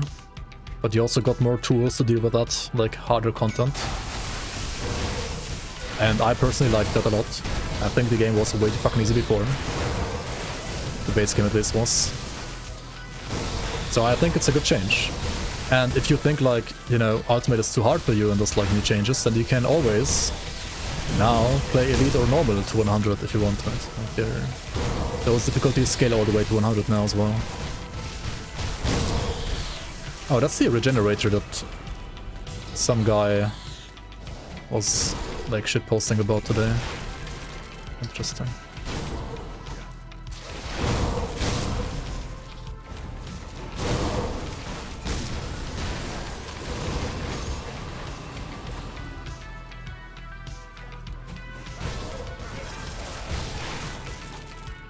I'm gonna add Sunder to all mobs. Yikes. No. I think the design of having like did we find Dyla, by the way? Fuck, I have too many quests in my stash again, like my quest log again. Yikes. I think the philosophy of having Sunder only on bosses is good. I can see it maybe also being fine to be added onto like a special like Sunderer type elite. But that might be honestly also a bit too scary in environments like Shadow Realm or Crucible. Because like if you have like a big hero pack and then like there's a Sunderer in there, then I can see that being like too rippy. But then again, Arcanes also exist. So... Crab Turtle Ambush has Sunder. I mean, maybe. We'll see. This build is one of the 1% of the 1% meta builds? Yeah, definitely. There is not like 50 other billion builds that are just as strong as this one. Hasted Time Warp Arcane plus Sunder pack. Yikes, yeah. Yeah, that, like... On one hand, I think it would be okay. But also, I can see so many people rage about that. How would this build look like, properly optimized? Okay, mate. So I had a level 100 GRIMTOOLS. But that's also kind of just like a rough sketch. Like with like no affixes and just like guaranteed items and stuff like that.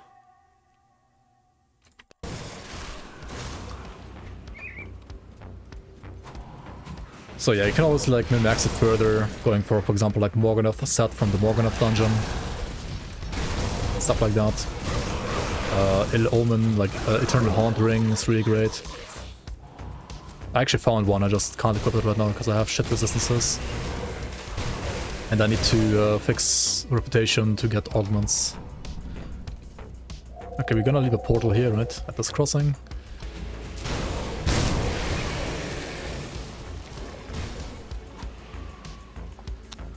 Are numerical cooldown values on skills new? Oh yeah, that's also a new feature from 1.2. Yep, that's also new. That is new. I have actually changed the colors with the items. What am I saying? With the rainbow filter thingy, right? You can just change the color in the TXT file. So you can have this like be any color that you want it to be. You can change it just like everything else. The default color, I think, is white into yellow into red, descending. Right, so the lower the number, it's white, then yellow, then red. I change it to be white, then red, then yellow, then green, basically. So what you see as green right now would be standard red. What you see yellow right now would be also standard yellow. And I think like values between, what is it, like 10 and, or like between 15 and 8 or something like that are gonna be red for me, but it would be white in-game. And then on top of that, colors for me that are higher than I think like 12 or something like that are white, just like base game. Yeah, like, I don't know, like just basically the colors of a like traffic sign make more sense to me personally. I don't know why like red is supposed to be like ready soon. Being red is a little weird. I mean red color makes you, I guess, like look there more than green does. So in a way that also makes sense. It just like depends like what your brain likes more, I guess. You can like try out whatever. You can try the base one, you can try customizing it to whichever color you would like to have there. There's total freedom. They didn't add devotion cooldown though.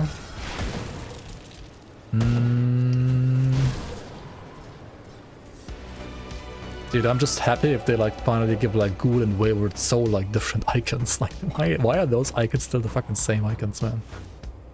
That's so lazy design, holy shit. Like that is like, yeah, they need to fix that, I think.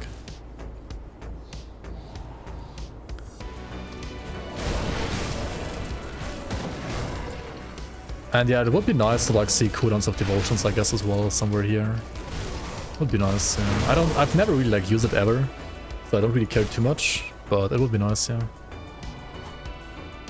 Yeah, if they still refuse to make like custom icons, I'm just gonna like make a new icon like with AI, like not gonna lie, just like make some random, like take some random icon from AI and put it in the season, and that's it.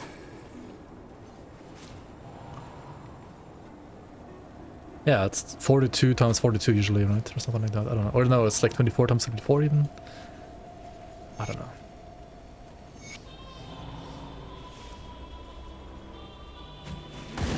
Was it like 24 times 24? Wait, no. I think it's actually 48 times 48. Because these are also 48 times 48. These rings, for example. I think it's 48 times 48. So these should also be 48 times 48.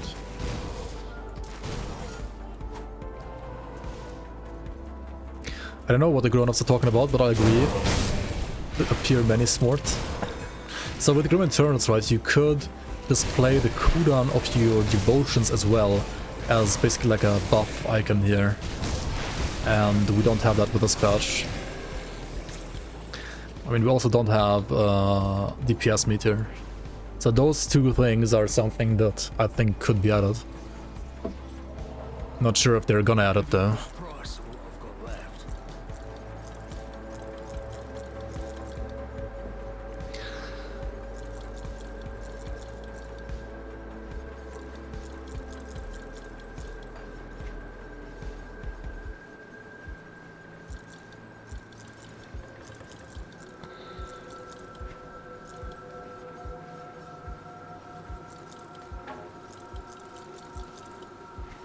I'm just selling everything here, like what am I doing? But honestly, that's probably the right play. Is it though? I do need more armor, right? Like my armor values are so bad. Gloves are still so bad as well. Like, or like at this point they're so bad rather.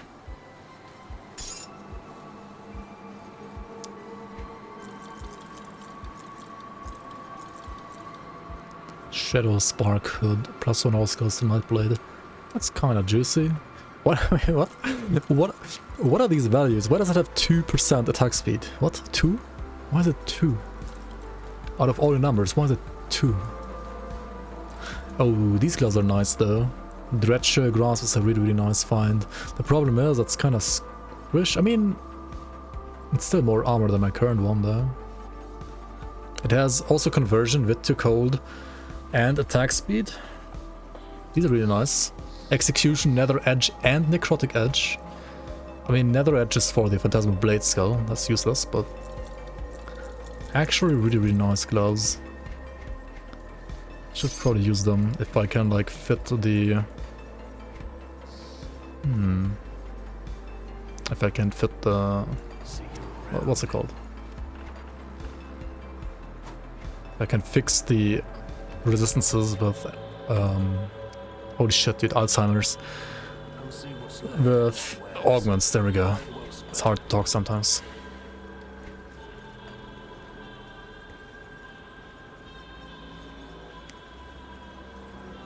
Skills are 32 times 32. Oh, okay. 32 times 32. Oh yeah, then these are also 32 times 32, I guess. I misremembered. Haven't done some icons in a while, to be honest. Those blades are insane. Execution buff? Yeah, market art is insane. That's why we're playing this build. Okay, I gotta check my rep though, right? Homestead is still the only one there's a Revere Day. Oh well, and they have kind of like shit augments, I think. Unlucky. Okay. We go back and kill the Manticore and the other quests here. And the Pine Barrens.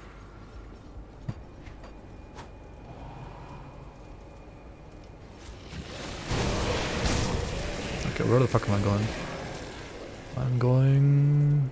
I need to go here, right? Okay. Let's go to the right location. And stop trolling.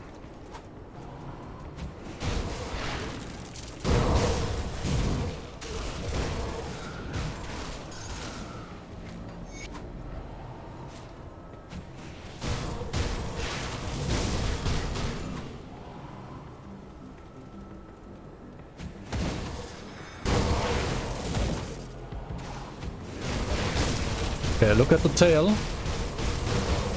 When it glows, you jump, or you don't. Fuck me.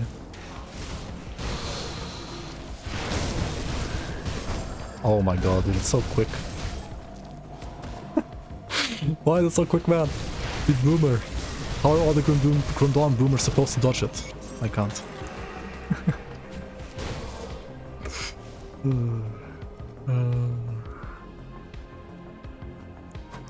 Just face tank, I guess.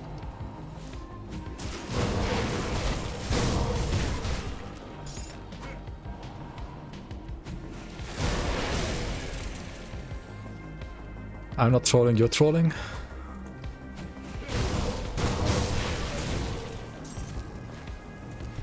But I mean, it's optional to dodge, as you can see, right? You can still kill it, or, you know, like just disengage and then re-engage.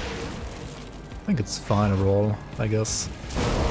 They could maybe like consider reducing the animation a little bit for like boomers like me and you. But yeah. I don't know. Even with 100 millisecond reaction time she hits you. I mean, if you iframe it, then she doesn't though, because you're in the iframe. That's not true.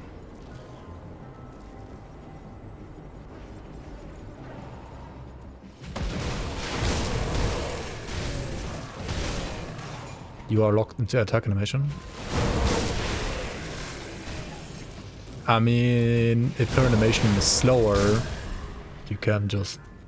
I mean, then what? Of course it matters. Like, if her animation is slower, then you have more time to react. You have more time to get out of the attack animation as well. Like, I don't know.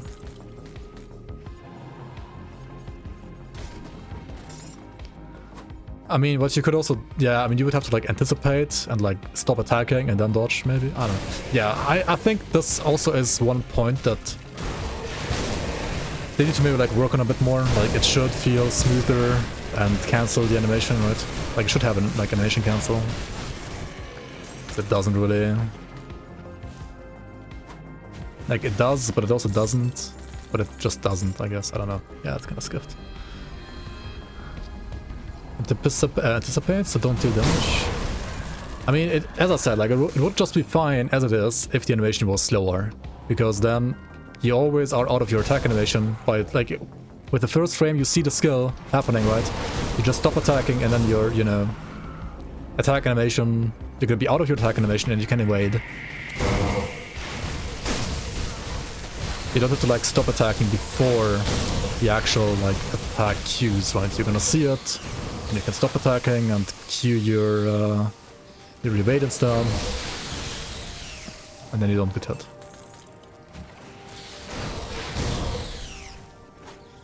It doesn't necessarily have to animation cancel if like the engine like legit doesn't.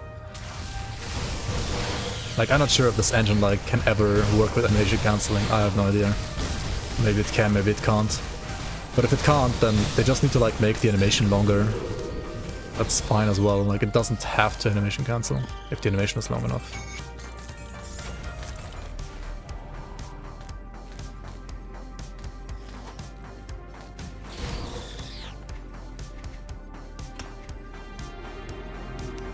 But yeah, obviously it will feel smoother if it does animation cancel and just like works instant.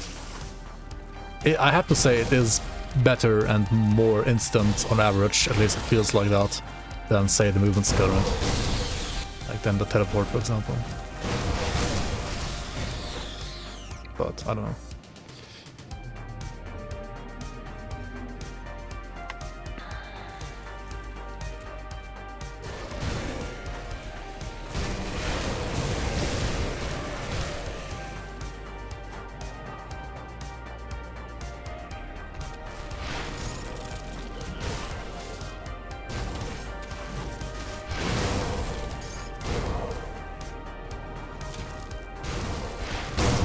In D4, the dodge always like overrode everything else, right?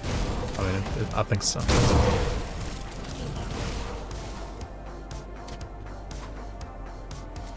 Yeah, I think so. I mean, I would expect that.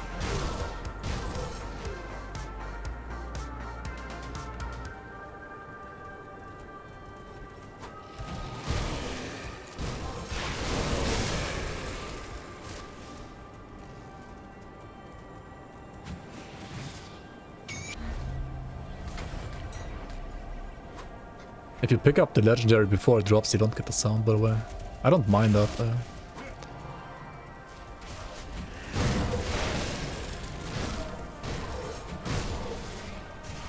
When they introduced Flame Dash, and other movement skills, they had to... they introduced animation cancel. Let's see. Yeah, we'll see. Maybe Crate is gonna go the extra mile and introduce that into this game as well, but I have my doubts. But if they don't do it, then they have to like make certain animations like way longer in enemies. Because as I said, like it feels a bit weird to be able like, or rather to be able to have the situation where like you attack and then you use the dash, but you dash too late because you were like locked into the animation, and thus you don't actually dodge. Yeah. Is the AoE loot still Kirby mode? Yeah, they didn't touch that one. You could argue it's too big, but I don't know, I think you get used to it.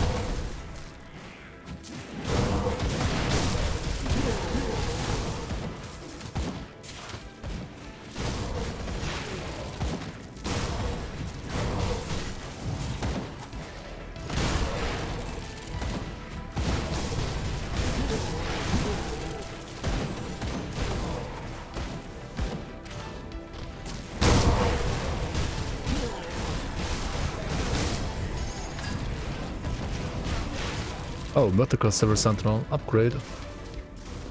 Same item, just better. Fog.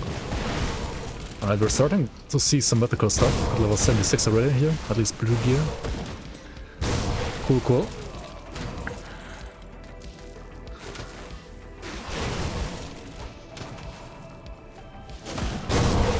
Yeah, it's intended, I guess. It's intended to be this big. This large of a radius.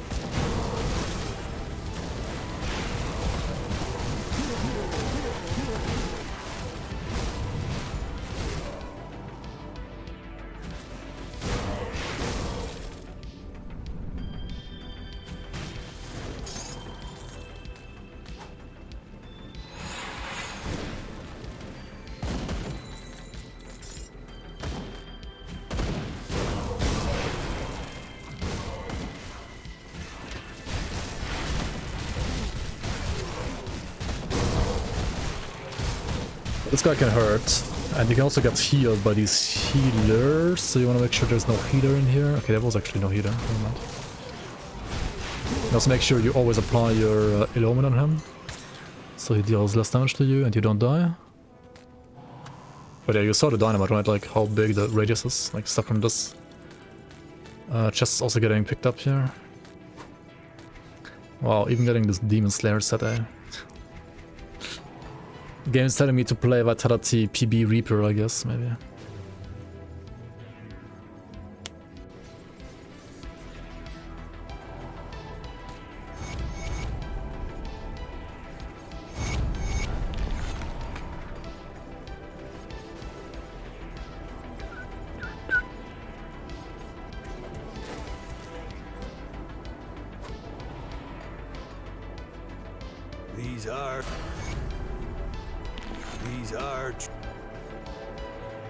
These are trying times.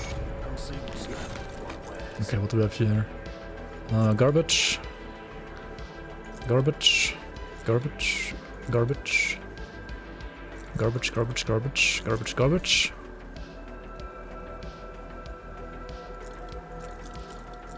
At this point in the game, lots of stuff is gonna be garbage from the green stuff. Which is why you wanna kinda hide it as soon as possible, but we can't quite yet do it, I think. Not quite yet. But soon enough. For example, once you get the crafting for like the blueprints for like yellow gloves, once you can like craft yellow gloves, you can just make your own gloves if you don't find good legendaries or blues. Then you don't need to like look for green gloves anymore. Vigorous of Dark Intent has also attack speed, but literally no resistances whatsoever. Has good armor value though, but yeah. I do need to upgrade my armor at some point though. I can't go on with a slow armor forever. It's starting to hurt too much. Plus 2 to Blade Spirits, Star of Frozen Skies, eh? Wit and Cold Dress, Maybe keep it for now, maybe keep it.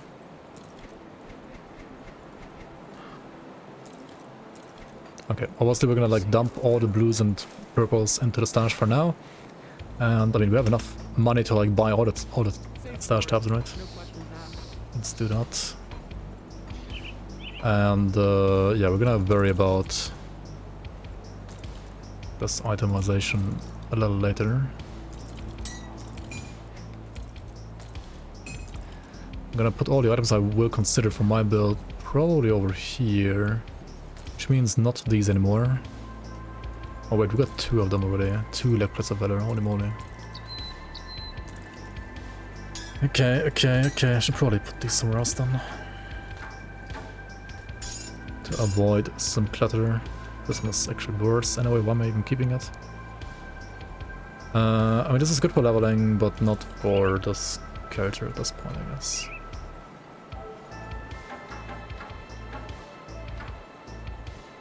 It's safe with me. Promise. See anything you like? I think current PoE League is pretty decent, actually. It's pretty good. The mechanic might be debatable or shit, but... Safe storage. No questions asked. I mean, I guess it like depends if you like this kind of game mode or not. If you don't like it, then you're gonna dislike it, and if you like it, then you're gonna like it, but... It's probably very,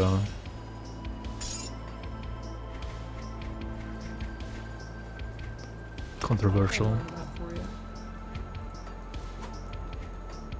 We're gonna patch Algrim, right? Yep. The base game is insane, and the tattoos are crazy. Who cares about the mechanic? I mean, yeah, you can just skip it, right? You don't have to do it.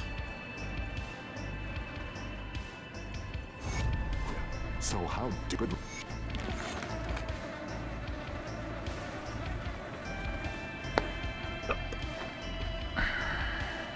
Finally got 100 without dying, without XP carries on your self-imposed hardcore playstyle. So it's finally time to go for actual hardcore. I mean, hell yeah. Sounds like you're ready I wasn't sure you'd. I'm going to. for the actual hardcore. I'll skip the Legion is split on two fronts. The Legion was split on two fronts.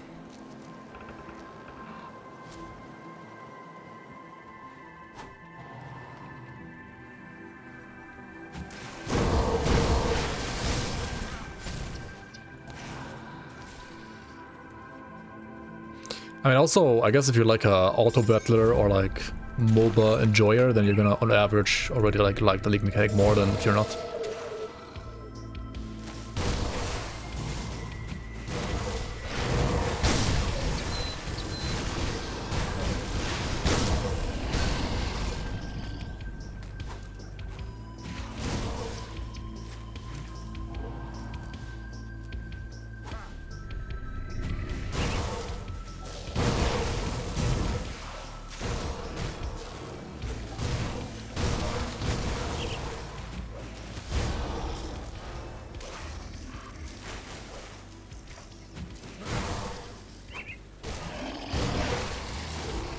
I mean, yeah, of course, it's always like the PoE version of that, right? It's not like a literal one-on-one copy.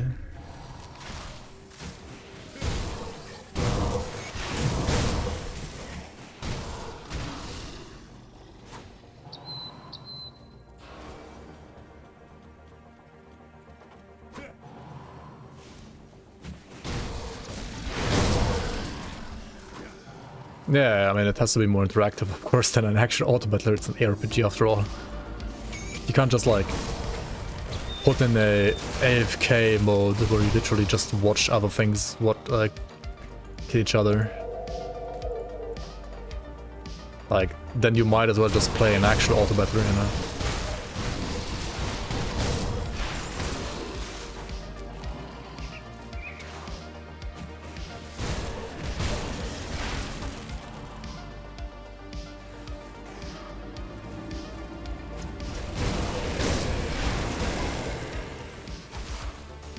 Is new difficulty coming in 1.2? No. Ascended difficulty is coming with Wings of Asgard. So next year. Let's not stand in Aetherus again. Holy shit.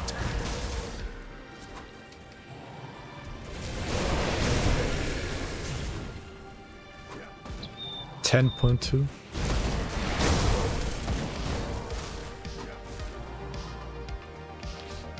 Grimdawn 10.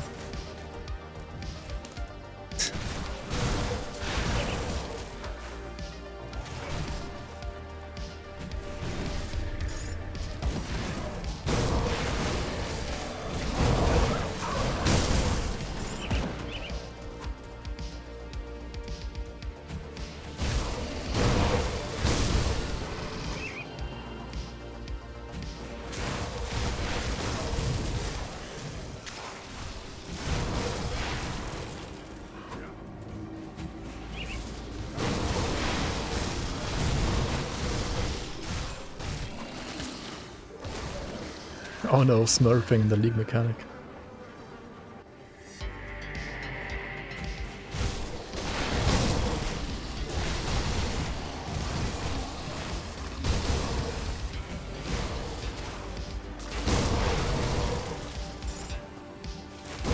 Owning these noobs, these low elo noobs.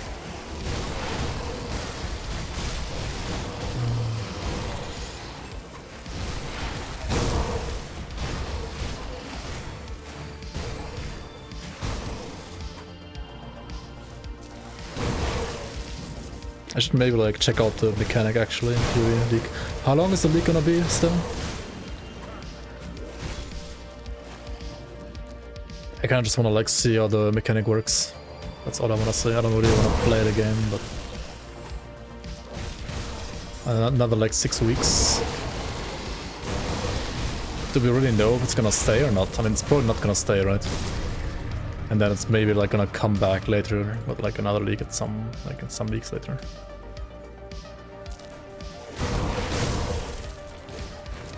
Wait, it's only been 1 month? Okay. I thought it's longer than 1 month already. I know. Okay.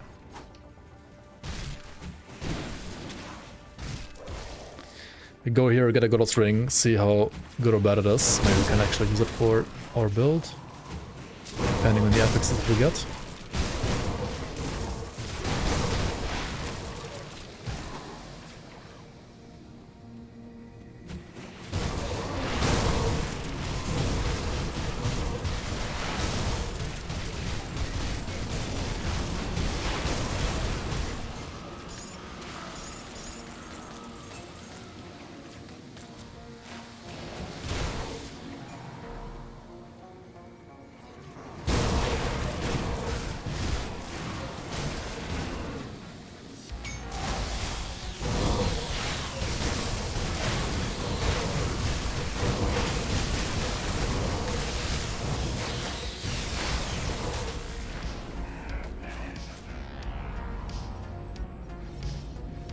The poison's too strong. Why?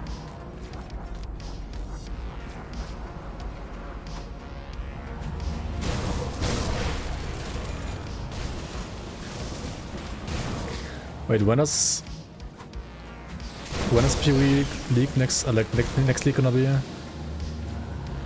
Like November, right? I mean, they might lay it for December, right?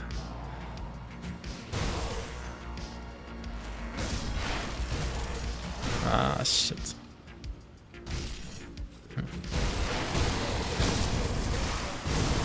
And I hope they won't delay it, but I don't know.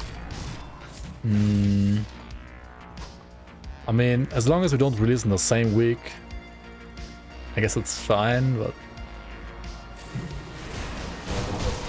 it's usually better to like release like a month before it releases than a month after it releases, I feel like.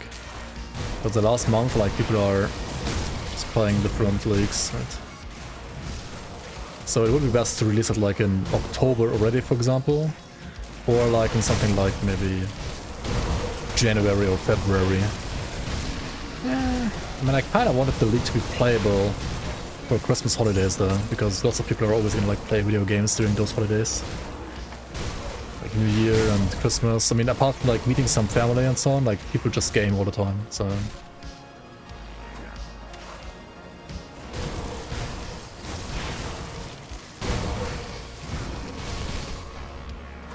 We'll see, we'll see. I can't open that.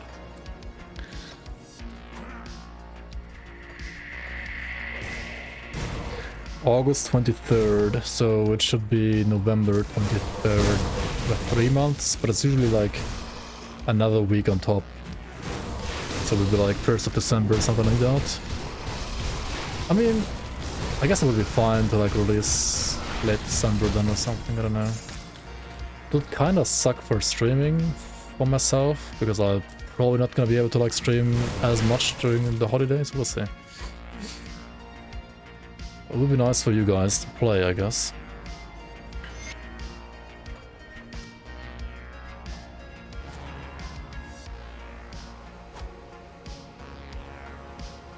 I mean, we could also like do January, I guess. We'll see.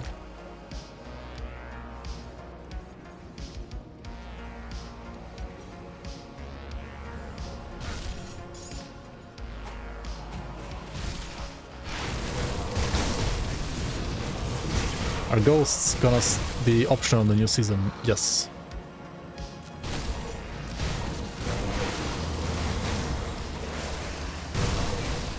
Their wife and kid in France. Exactly.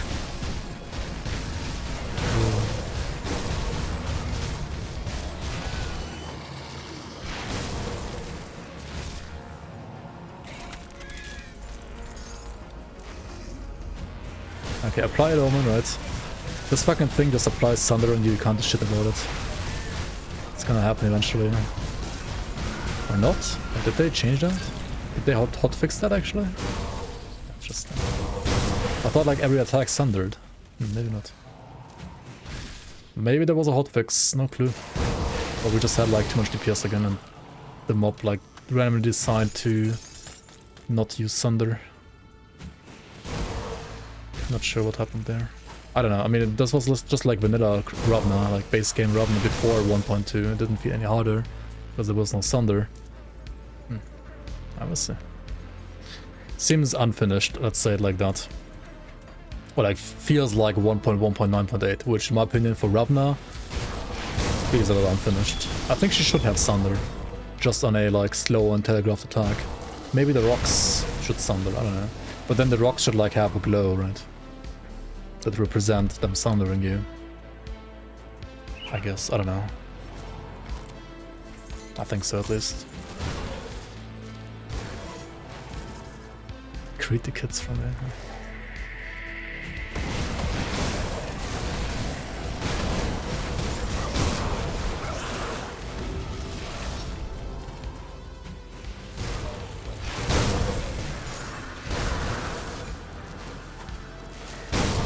I mean, when I fought her on normal on this character, she sundered with like the standard claw attack. I'm not sure if that was a bug, and if it tended, that like needs to be changed. But I think it got already changed, like hotfix or something. I don't know. I don't see it still sundering anymore. I don't know. Maybe there's like two different attacks, and she just decided to not use the sunder attack. No clue. I don't know. But I think she should have sunder, just not like on the attack that she has it on right now. Can't speak a single word of French. Yeah, me neither, unfortunately. I kinda regret never learning French, for to be honest. Holy, what is happening? Chill. Oh, Mark of the Aether Fire? Holy, wait. Oh my god. Yeah, there's still RR in this game, I forgot. I was down to 56 fire res. Holy mother monka. Wait, Mark of the Aether Fire was minus 11 and then minus... That's minus 34 fire res still? Oh my god. Yikes. Yeah, you still have to overcap your resistances for ultimate, as you have seen. Just because there's Sunder now doesn't mean you're totally safe from RR.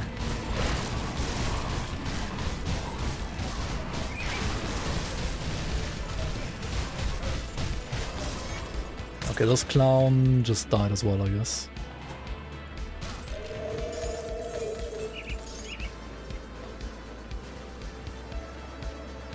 Who had that RR? I think it was the elite, like the elite Arcanist mage or something like that. Ooh, look at that though, these are interesting finds. Herald of Amatorcus is really nice if you're playing like a, well, Spellbreaker. It's kind of shit on a Reaper to be honest, at least of what I'm trying to do right now, but it's generally a nice, yeah, especially like Spellbreaker item. And then we also got Silver Sentinel Shoulder Guard, which is also an amazing upgrade actually. That gives me a 2-piece bonus here. I lose Aetheress and this health, but I gain Vitreous, Elevares, and then on the 2-piece I gain Aetheress and Chaos Rust, so that's... This fucking item gives like 1000 health though. Like how? How in the fuck? Okay, I do get more armor though. And conversion wise, sure, I lose Wit to Cold, but I gain Acid to Cold. It's kind of like on the same level, and I get like some flat code on top. So, Come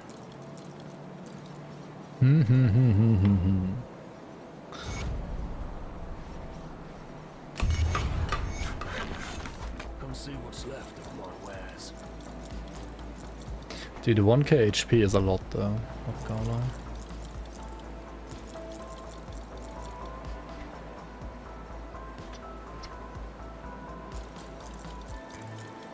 Loses damage and HP. Let's check with buffs though. Yeah, you still lose damage, holy shit. Oh my god, why are blue items so trash so often?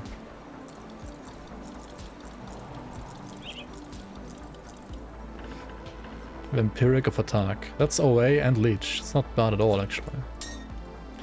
That's pretty fine.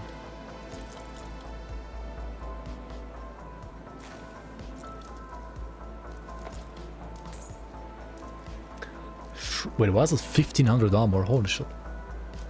It's crazy. Rude, screw the shrewd.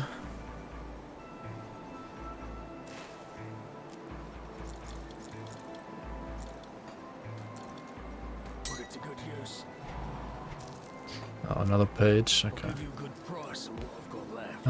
Okay. Trash, trash, trash, trash, trash, trash, trash, trash, trash, trash, trash, trash. Trash, trash, trash, trash, trash. Okay, cool.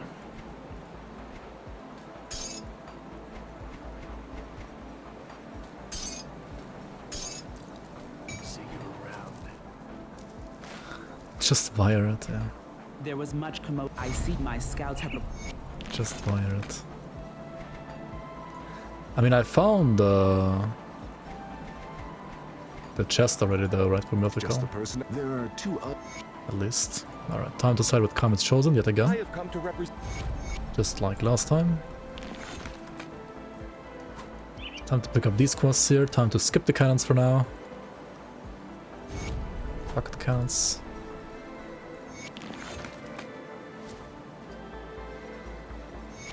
Alright, let's go. Okay, maybe put some items in stash. I'll keep your stash safe.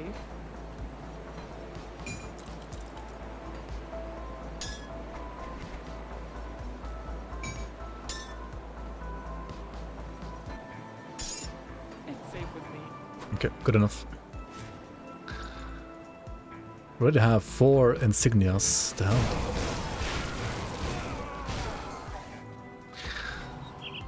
Bolivar is gonna be fun.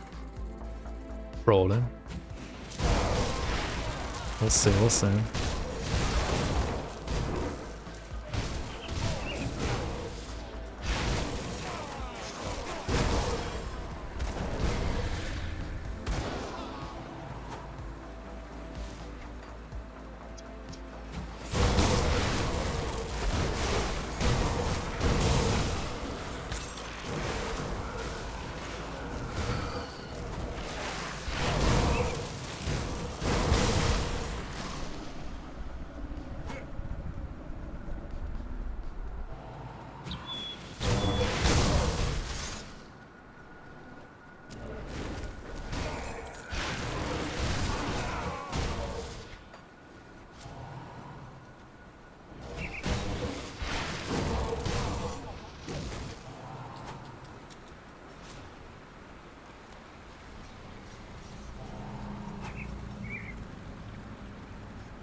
Alright. Speak to the Taken. Blah blah blah blah. Attack these guys. He wanted to attack the skeleton though. Lol. Okay, cool. What else? Okay, one more insignia. We gotta go up Bolivar, we gotta find the farmers, we gotta... Well, we can do the shrine if we want. That's an insignia.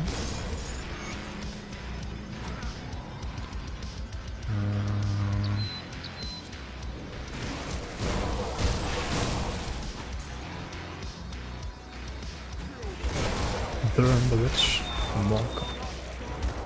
Okay, that's the farmers, Kekona.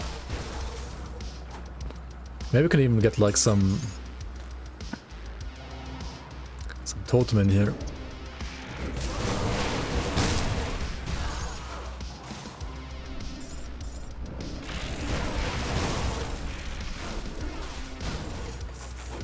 Dude, I still don't know the fucking spawn locations for Bolivar. But I do know the totem at least. Okay, red shot work one. Ah no, it's in the hidden place. Shit. Oh well. Bolivar, where are you? Hop. Hop, hop. Show yourself. Click. Trash loot, we got scammed. Unlucky, I guess. No boulevard here either. And it's gonna be like further up here, I think. I guess. Void Touched of the Abyss. If Boulevard rolls with this garbage, I mean this sick item, I'm gonna be so dead. If you like dual wields, Void Touched of the Abyss. Oof. And there he is. Alright, Ill Omen. Don't forget that. Always reapply Ill Omen. Pop damage reduction.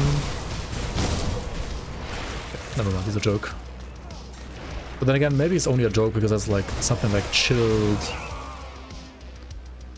of Solaris Malice and Void Touch of... I mean, okay, these aren't that bad. I don't know, maybe he's not as OP as I thought he is. He's fine. He's fine. Alright, Totem, I guess. This Totem is gonna be sketchier than Boulevard, I think. Because if it's spawning like Rhydox or Dread Guards and I have like Terrible Armor... yep, here they are. Time to die. Time to make sure to either kill them, freeze them, or dodge. Just kill them, I guess. These totems can be very, very sketchy in this, like at this point of the game, honestly. You gotta be like really, really careful with clicking them. You can even like consider not clicking them, which well, is an option. I mean, I won't not click them, but remember that you can also just not click them if you don't feel comfortable with these like Chthonian mobs. They can be quite scary.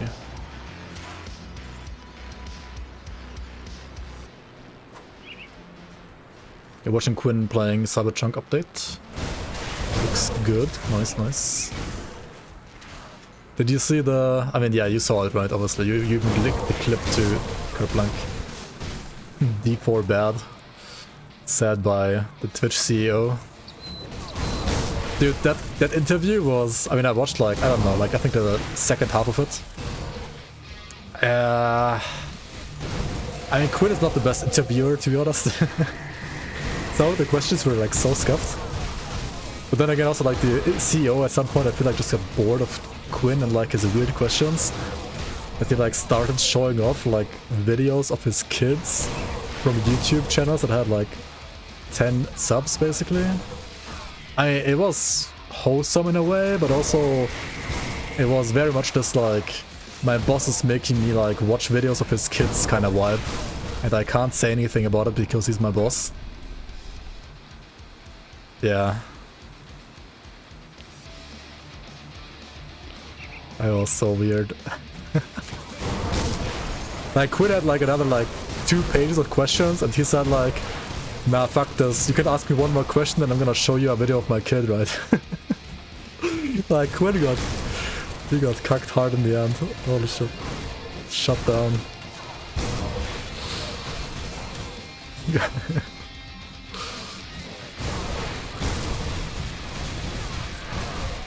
But on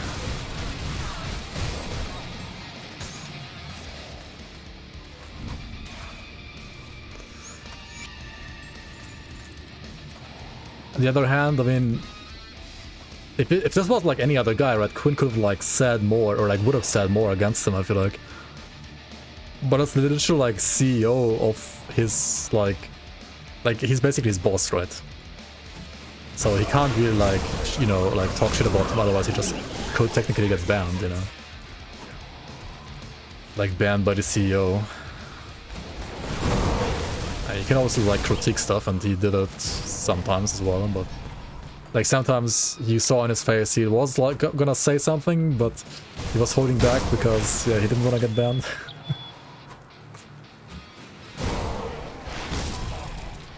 If you're not friends with your boss, you gotta watch out for the backstab.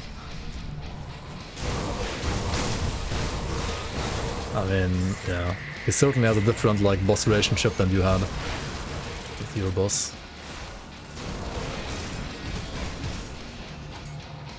Alright, next totem.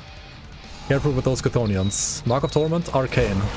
You see the big icon here as well now? Right, you see it? Okay, actually for science, I mean I could burst him down, right? Obviously. but I wanna get hit. I wanna kinda... Okay, let me actually kill the rest first. Other guys first, because I wanna just hear the new sound. I haven't heard the new sound a single time in 1.2 yet, because I just haven't gotten hit so far. Okay, there it is. You heard the sound when he casted it, right? There was a sound when he casted it. And there's none when you get hit, actually. But you have this debuff saying nullify the auras and buffs have been temporarily nullified. And now they're back up again. Okay. Without you having to, like, you know, reactivate them in any way. Okay, but you heard like the loud, like, thump noise when he casts the ability, right? I don't know, I mean, it's definitely, like, way more noticeable than before, right? You have the thump sound, you have the icon. Hello? Don't reset. Oh my fucking god. Why are you resetting? Come on. Oh my god, I didn't get hit. What the hell?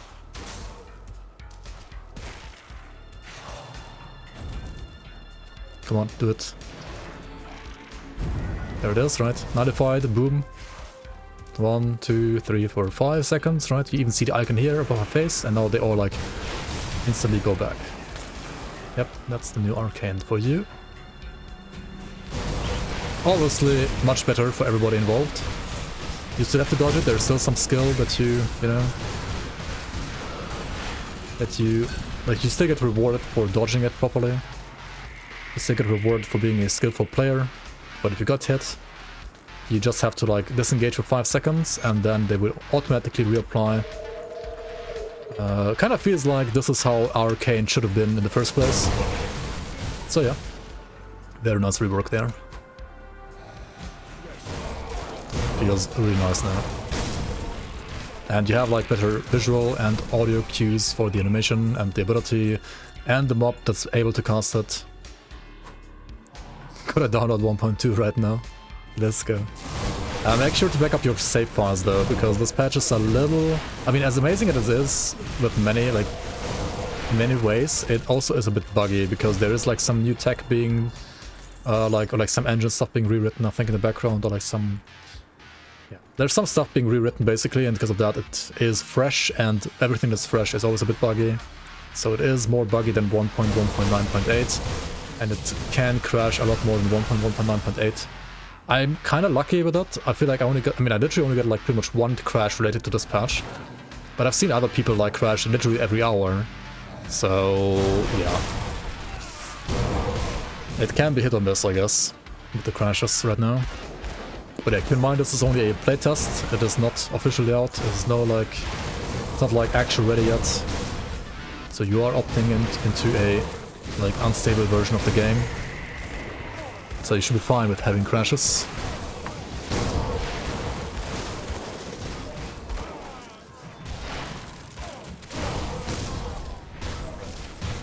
But yeah, the changes for the most part feel amazing.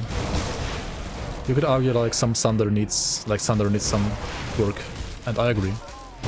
Sunder still needs work. Other than that, I feel like almost nothing needs work anymore, except for, well, like, the Wade. They either need to make it animation cancelling, animation, like, be able to cancel animations, that's the word, or, yeah, like, increase animation time, like, reduce animation speed on monsters that have Sunder even further, I think. Some of them still, like, feel unfair. They feel dodgeable if you, like, instantly use the evade. Oh shit, I'm getting cucked by Zarya. No. Poison Wit and Chaos Rust is down the gutter because of the Bloodstorm curse.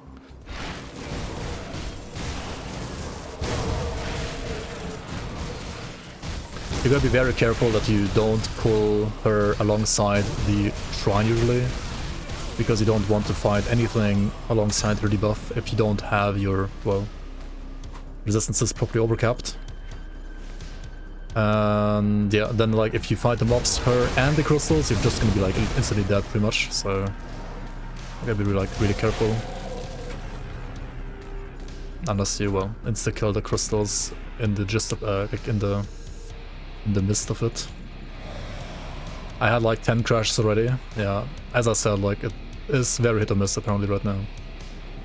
Unlucky, I guess.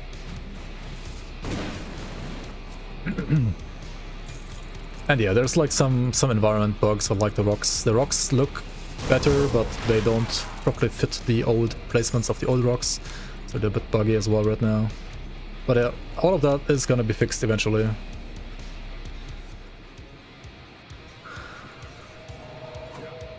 give you a good price for what I've got left. Naomi only backstabs her friends, yikes. I will spend Backstabs all bosses and friends. wares. Oof.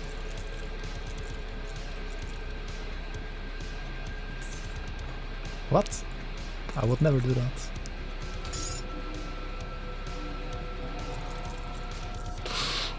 Okay, if you write it in caps lock, I believe you. But only because you were screaming in caps lock.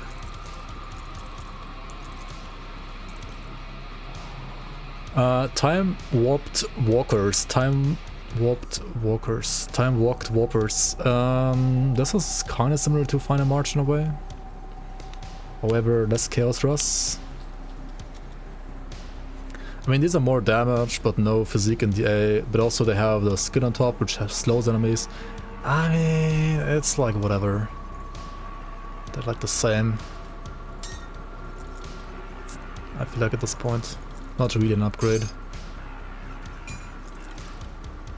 Which means I'd rather keep using the blue, because for you guys that one is gonna be easier to get as well. Eternal Band is interesting. Because Eternal Band basically has the Viper Devotion on it, and I'm not using it right now. So I could actually use this to like further reduce enemy resistances. This 12% reduced enemy resistances, like target resistances for 2 seconds, only works with weapon damage. But I mean, obviously I have weapon damage on this build, so it would work nicely. I could use it instead of the Wield throwing actually right now. Because they match, they have like the same resistances. Yeah, let me actually do that. I'm gonna lose some away in cunning, I guess. Get some attack speed though. Skill disruption protection, which is obviously also kind of nice to be honest. I have 30 of that only right now, and this gives me like another, well, like a lot.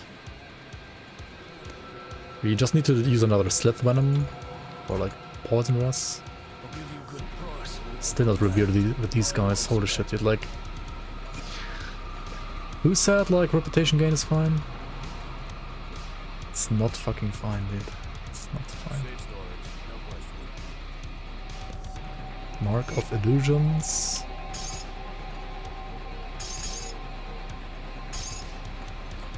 It's like almost fine, but not really. Okay. I'll give you a good price for what I've got left. I'm gonna hijack my stream after Quinn's Monka with cyber attacks. I'll know. Oh shit. So you are gonna backstab me, eh? So you are gonna backstab your friends. I mean, I don't know. I mean, I guess I'm just a streamer, not your friend. Just a streamer, just a memer. You're gonna liberate me, Monka.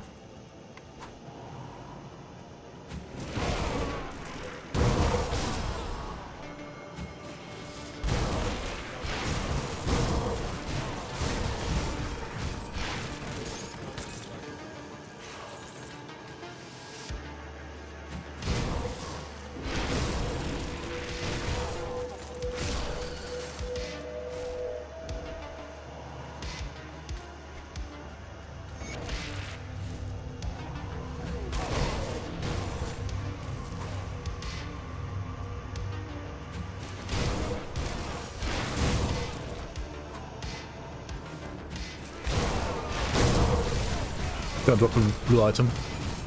Yep, there it is. You could see it already. I love this feature so much in Grim Dawn, like being able to see enemies equip the items that they drop and so on. It's so nice. So cool. It's just like a small like flavor thing, but I don't know, I like it so much. It's really cool.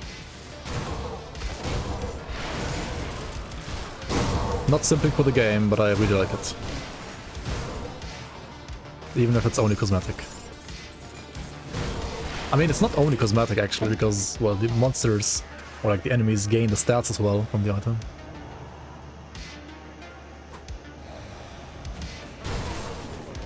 So like this guy, for example, he was dealing more lightning and elemental damage. I don't know if he had any elemental skills, but if he had, then those would have dealt more damage. But do these keks like still spectre miasma? Yeah.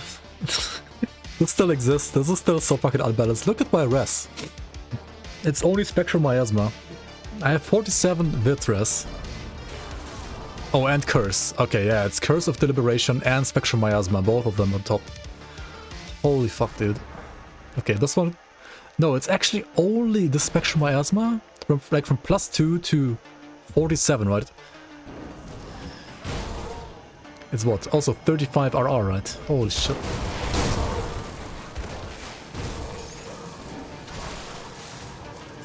Yeah. Okay, overcap is not dead. You still need to overcap. Confirmed, for sure. 100%. It is less important, yes. But if you need it, you still need it just as badly. And the thing is, like, you can't press away to evade that, right? Just like a curse. You're just gonna get it. Is it a good thing? I don't know. What's your opinion on this? I don't know, I don't mind still existing. I think it's fine. But I can see like an argument for either side, to be honest. I don't know, I'm kinda like indifferent, I guess, about it. I think I still like it being there, but maybe the values are like too high. Like 35 is kinda crazy.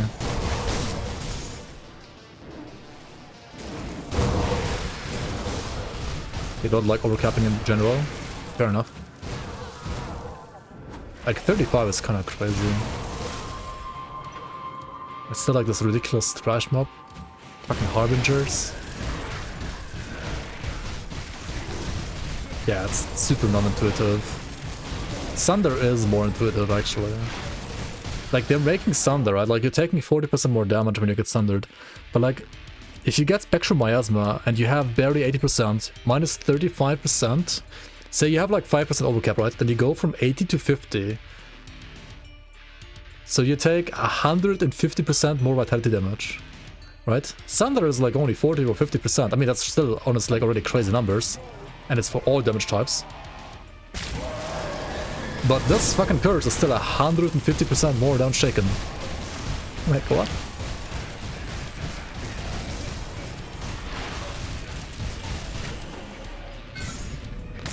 Yeah, that's the thing, like build-wise, like build creation-wise, I feel like if you remove resistance reduction completely, since so many items already like give you res, like augments are gonna be Solaris Bloodbinding spam and that's it.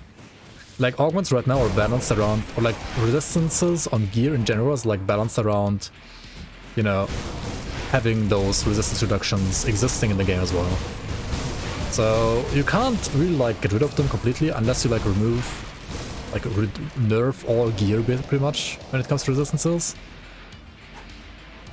I don't know if you want to like do that rework as well. I can see an argument for like, you know, slightly reducing the RR maybe. Like 35% is kind of crazy. As I said, like it's 150% more damage taken if you're like barely capped.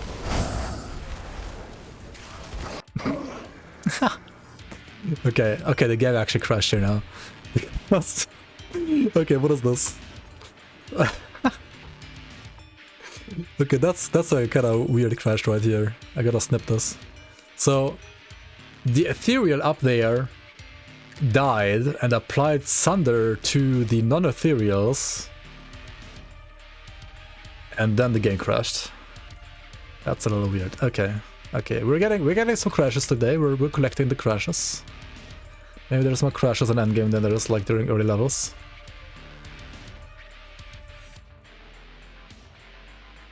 Question, is Stormbox of Elgoloth good? I mean, generally every skill can be good, yes. Stormbox is also a skill that can be generally good. It's good for leveling, and end game it can also be good if you're like supporting it with some items. Or if you have like items that give it like resistance reduction, then it can be like a nice debuff ability pretty much as well. The damage isn't necessarily good enough usually to make it a skill that you can rely on solely. Like you can't only rely on that, right? You can use like a different ability like Word of Pain for AoE, and then like complement that AoE with like a little bit like more single target damage through Stormbox. And you can use it nicely for single target damage because it can stack, right? You can like reapply the box, and the box itself can stack. The damage of it can stack.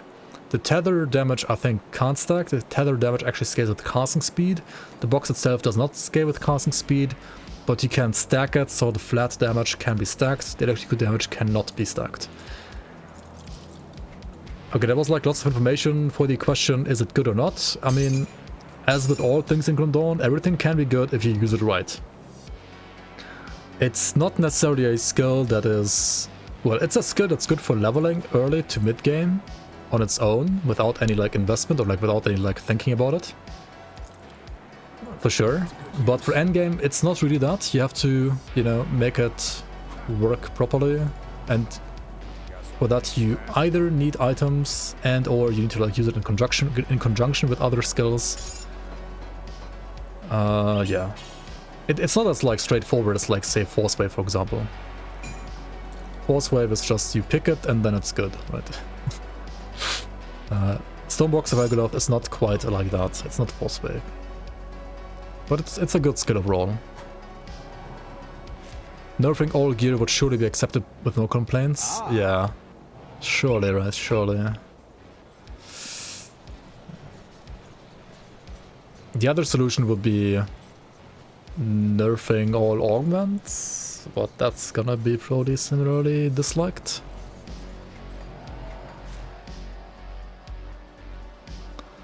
Girls like taught me that box is pretty good. Yeah, box is like really good, honestly. Like, I feel like you need to invest like into it a bit more like mid to late game, but early to mid it's like really good. And it's always good. You killed Local Inquisitor stack based on box? Well, yeah, but don't tell me you didn't have a single item for box. And don't tell me you didn't have like a single other ability alongside box. That seems weird. Did you have only box and like no investment into like finding proper gear for it and so on?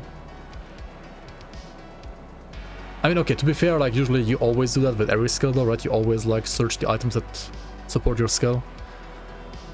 And I guess even Force Wave at some point without proper items and investment is not gonna be that good, but... yeah. Okay, I mean TLDR, Stormbox is a good skill, generally, yes. It is a good skill. Okay, what am I doing here? I have like so many fucking quests. Okay, I did the Kairos quests. Let's hand in the quest from Act 2. I for some reason forgot to hand these in like 50 years ago. But let's do it now then. The crash was a nice, I guess, like breaking point, stopping point here. To take a small break to hand in all these quests. Also hand in the quest at the Staunton mine. They could also reduce resistances even more in the new difficulty in Ascendant mode. That's also true, yeah.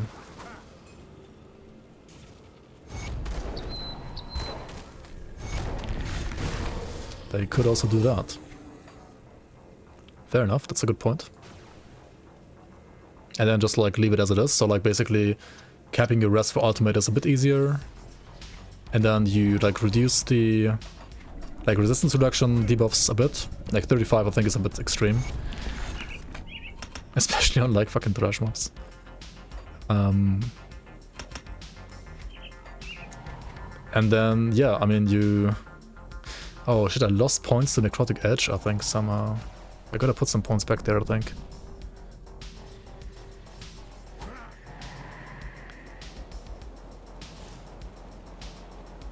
And then you could just make, as you said, the new difficulty, reduce resistances across the board instead. OZ.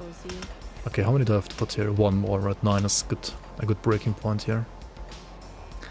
9 is good enough. Okay, next. What do I do next? I just max out spectral binding, right? I guess that's kind of it. If you're looking for what I'm playing right now, I'm more or less playing this. This is a, well, sort of self-found, like, sketch, this link. It doesn't use any items that I've farmed in any other way ever before. It's a fresh start. You can play this as a beginner as well. And it's only a sketch. It's not like a min-maxed, like, link either at all. You can push this, like, way further. Like, I already have the same OA and more DA, I think, than the link has. Okay, like a little bit less, but yeah. I'm level 18, like not even close to endgame. I already have like better stats, or like almost the same stats as the link has at level 100, so... you know what, since the game reset because of the crash, let me do the skip here then instead, I guess. It seems a little unethical, but it's a feature, I guess. It's a feature, I guess.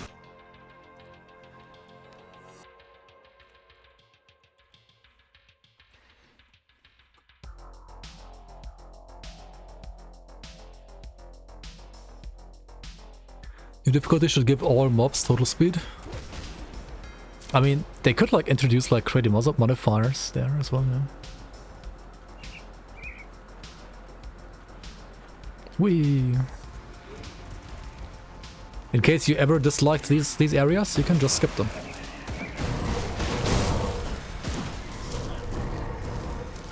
At least, I mean, yeah, you can like basically go from this portal to this portal up here.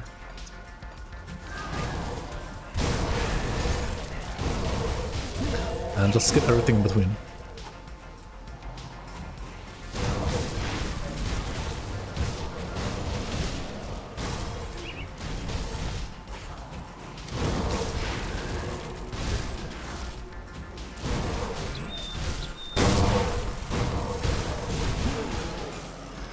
Yes, they are finally listening to the people that actually love this game.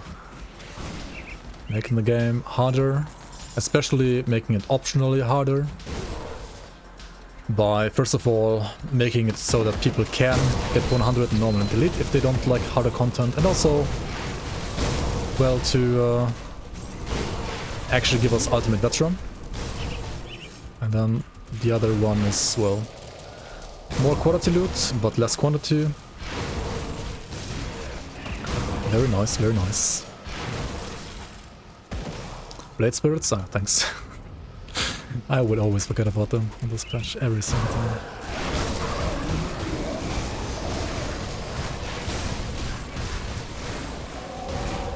Ignore the tag not found, that's on my end, that's not Crate's fault. That's on my filter's end. I still haven't updated it. Oh, another arcane windy going here. Where the fuck is it though? I can't even... Oh my god, it's too much shit going on, it's just... You wait, move out. You wait and move out.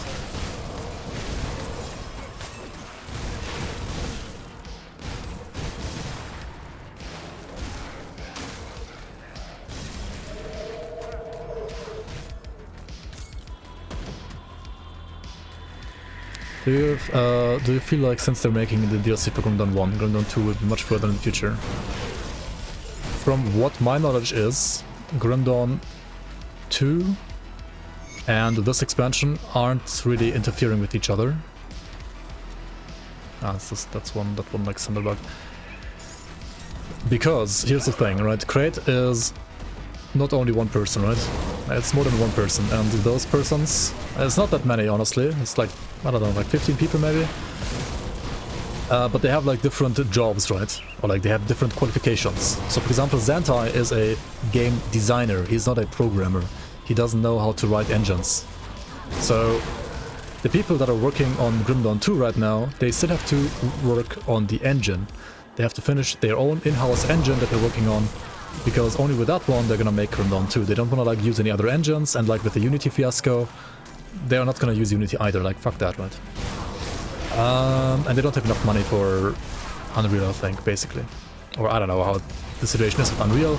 Anyway, in the end, if you know how to make your own engine, and they have people in the team that know how to do that, just not people like Zentai, then it's better to just like make your own engine, right? Because in the long run you can customize it better. Like see, for example, PoE, right? They have made their own engine, and they have like all the freedom in the world that they want. So they're working on this new engine. The people that know how to write a new engine are working on the engine, and with that engine they want to make an RTS and Grim Dawn 2.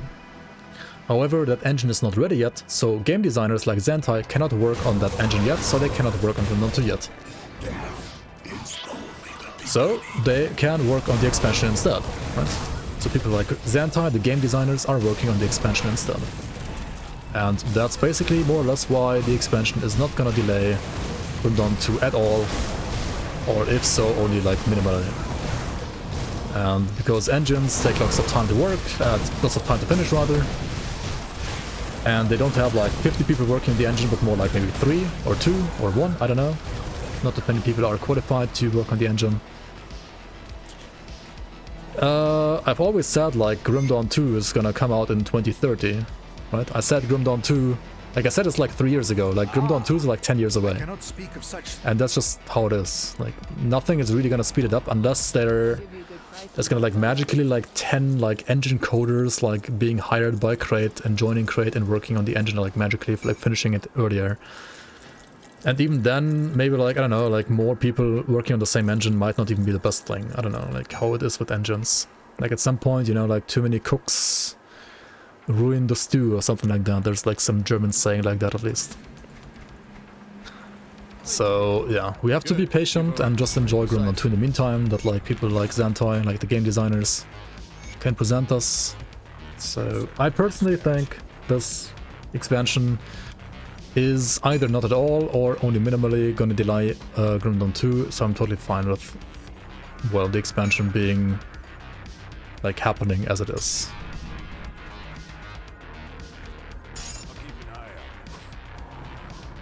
Too many hands in the pot is the saying here. Alright, thanks Zeppeli. That gives you like a free unbanned token right there. And yeah, welcome in Reezers. I guess I also answered your question. Yes, they are working on, well, the engine on which they eventually want to make the sequel. So they are not currently working on the sequel yet, because they still have to finish the engine. But once the engine is finished, they're gonna be working on the RTS and Grim Dawn 2. So Grim Dawn is releasing in the same day as Half-Life 3? Yeah, maybe. Well, we'll never know how long they're gonna take for their engine.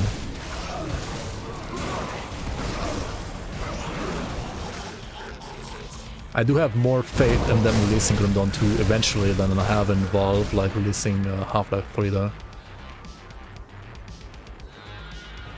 But yeah, I would say like 3 or 4 years ago I said like maybe in 10 years. Now I would say maybe like in 7, I don't know, like 2030 basically I would say, if I had to guess. It's gonna be a while.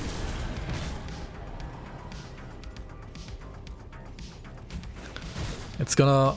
I also said this before when like people ask me like, do you think Grim Dawn 2 is gonna, you know, like participate, or like how do you say that, like fuck, what's the English word again? Like oh my god, Alzheimer's and English terrible vocabulary. Let's go. Participate against, I guess is the word more or less, yeah. People ask me like, is Grim Dawn 2 gonna participate against like PoE 2 and like Diablo 4? And if so, aren't they gonna be like at a disadvantage because they're releasing so much later? Well, here's the thing, right? Grim Dawn 2 is not gonna participate against like Diablo 4 or PoE 2. It's gonna participate against Diablo 5 or PoE 3, I feel like. Because that's gonna be like so much later. Compete, yeah, there we go. Holy shit. Thanks. It sometimes, I don't know, I guess like the longer I stream also the worse my language gets. English is hard, man. Languages are hard. don't know when Grim Dawn 2 will be released, but I know one thing, it will be a great game. Yeah, hopefully so. I mean, I have faith in developers. I have faith in Crate. They usually try their best, and they have this like, well, it's ready when it's ready philosophy. They don't have any like publishers. They still don't have any. Even when they like made money and got bigger, they didn't want to like sell out to publishers. They want to just stay and be their own studio. Okay, this guy has these things that you like almost can't dodge, and they apply Thunder. Yeah, they also would, in my opinion, have to like slow down the animation of that one if they want it to be like dodgeable. Who's doing Titan Quest 2? I don't know, Relic? No, who is it? I don't know, some studio. Some other studio, not Relic. Grimlore Games, there we go. Some studio. Yeah, they are not related to Grim Dawn at all. Like actually, they are not in any way. But they're called Grimlore. It's an interesting name. Or like, I mean, it's a decent name in general. It just is a weird coincidence that they're called Grimlore Games. I don't know, which other games have they done before? I mean, some studio can be good because they are trying hard to prove themselves, you know? Like, freaking like Vicarious Visions, for example, was an amazing studio with like all the reworks they did with like Crash Bandicoot rework, the Spyro rework, the Diablo 2 rework. Like all of those games are amazing, they did reworks. Vicarious Visions like did a amazing job with like all the reworks, and then now they got like bought and absorbed by fucking, well, Activision, I guess, but so rest in peace, Vicarious Visions. But when they were independent, they did like a great and amazing job, to be honest. Oh, the guys from Spellforce, right. Spellforce is a pretty decent RTS, to be honest. Spellforce is a good game. Warcraft 3 wins that reward. Wait, what? I mean, that was some bullshit studio though, right? It was not Vicarious Visions. It was some other like terrible studio. That was not Vicarious Visions. So when they announced that like Vicarious Visions is gonna make D2 rework, I was like, okay, D2 rework is actually gonna be good. I mean, I probably still won't play it because I think D2 is just, I don't know, like without mods at least, like outdated. So just having like nice graphics isn't gonna cut it for me. But at least they're gonna do like a good job with the rework. Because Vicarious Visions was a good studio. Yeah, they like merged and everything now. I think like the most of the people already left from Vicarious Visions. Like VV did like the rework. Like they were contracted by Blizzard to do the rework, but it was still like the original team. And then I think they did like 1 or 2 patches as well for D2R, and then they kind of like got like merged, and yeah, they got like lost in the vastness of this weird puddle that Activision Blizzard is, which is mostly just a shit puddle, but oh well.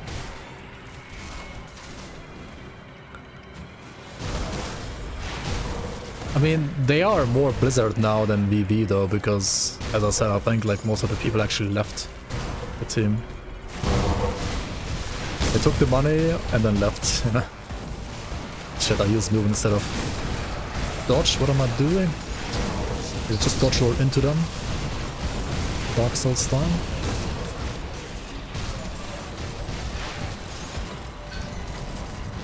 I wonder when you're gonna like have Elden Ring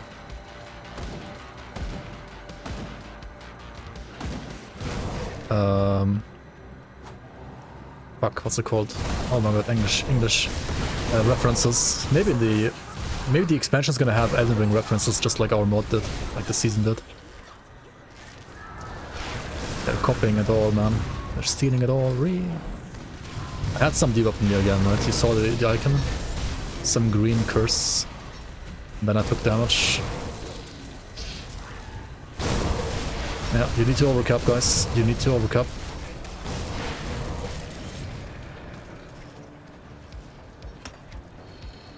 At least on this current iteration of the test patch, I think you still need to overcup.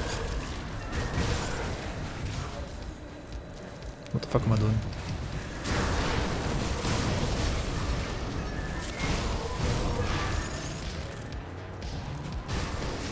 We recently tried HOTS and it's the worst MOBA ever. I mean, some people would disagree. I think MOBA is... For MOBA enjoyers, like for MOBA veterans, it is the worst MOBA ever, yes, kinda. I mean, it's just casual, right? It's just super casual. But like for people that don't like MOBAs or like had a hard time getting into MOBAs or are just like new to the genre, I always thought like it's a fine entry level MOBA. Like it's decent for like the genre to have like a game like this. And it's pretty much dead now though, but yeah, when I did play HOTS kind of a bit, like around like 2014-15, just like as a fun game in between, like whenever you wanted to like just chill and, you know, turn off your brain between like playing League of Legends or like Dota 2, then you would just like play some HOTS.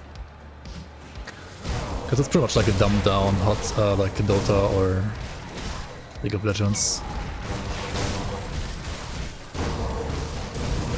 But yeah, it's like, I would say like it's alright. It's not like that bad, but it's just like a casual MOBA, you know, like as Blizzard mostly does it, like often does it, they do like casual versions of like other concepts. And they did the same with HOTS, which is fine. Oh, we got Ugdenborg leather blueprint. That one is huge. That's a really, really nice endgame component actually. Nice. Just get it, I guess.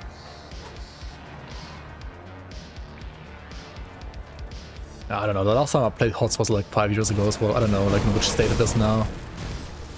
In like some abandoned states, obviously, but yeah.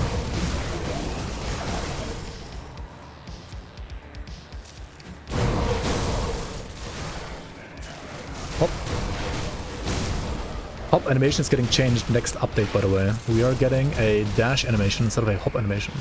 I can show it later at the end of the stream, maybe if you want again. I think I still have the file.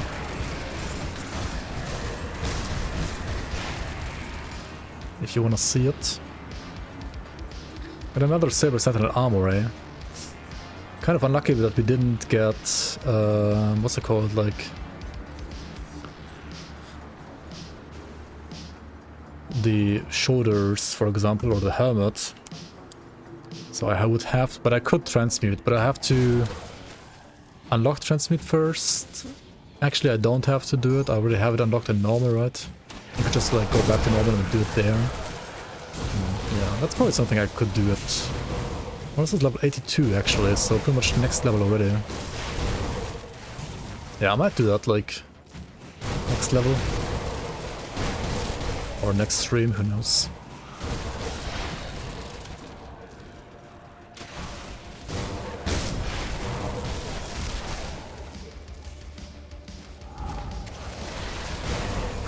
At least you got to remember the original names of the characters. And HOTS, you mean? I think both League as well as HOTS do this better than Dota. Like in Dota, something's like called Drow Ranger and stuff like that. Like it's more like a description of the hero than the actual hero. It's way more generic. Holy fuck, these fucking skeletons, dude, I swear to god. These watchers are no joke at all. I had to actually cluster there. These can be so rippy. And they are kind of rippy right now because I have shit armor as well.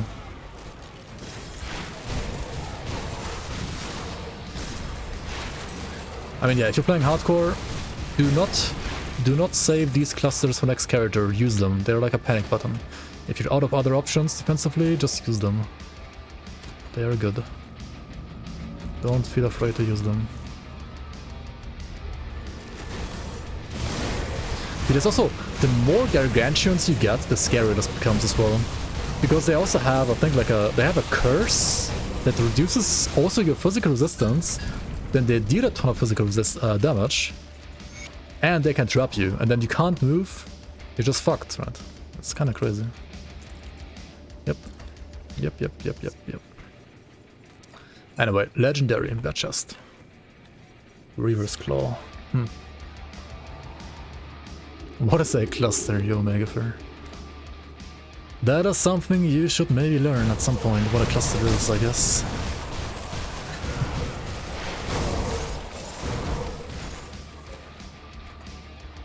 Nah. Clusters for pussies, right? PoE doesn't have clusters. Oh yeah, how's your PoE run doing? You're actually enjoying the game, it seems like. It's nice, it's nice. You're drunk, hello? Hello, drunk. I'm Breakback Protoss.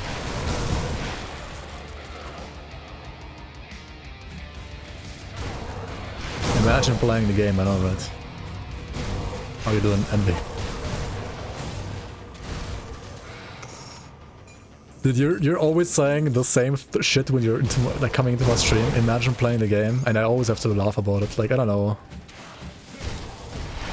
Something about it's so stupid, yet so funny in a way.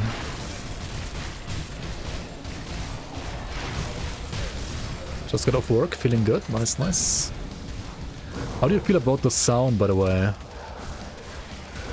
Bonk. The big chunker. Fuck, dude. What is this? What's going on?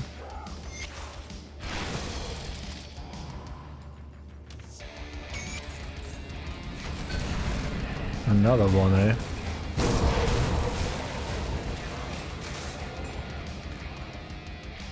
Alright, let's go back to Fort Icon, and then we go back to the Necropolis, and then we kill Logorion, and then we have done the base game, I guess. I'll give you a good price on what I've got left.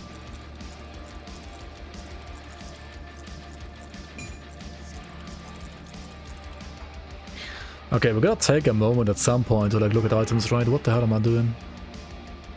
I mean, okay, I will have a Silver Sentinel chest, right? I will have Silver Sentinel shoulders. And I still have those different item, like the different...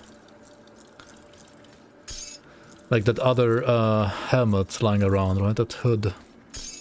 That I for some reason refused to wear all the time now. What am I doing? Why? Why am I not using it? It's good, right? What the hell am I doing? Shade leather leggings. Okay, these are also maybe good.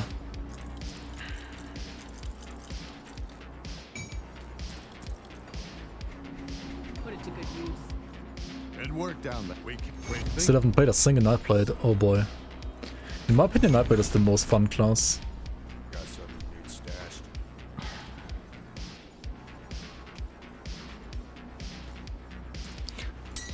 I mean, I like many classes in their own regard, and I think I like, for example, Occultist a lot as well, actually. But it's more like as a theory craft, from a theory crafter perspective, I like, for example, Occultist a lot. Not necessarily, or like from, I don't know, like how nice it feels to just like, you know, put on Blood of Dream in Possession and that's it, or like Solar's Witchfire. And like thematically I like it a lot as well. But like gameplay wise, nothing beats Nightblade, I think.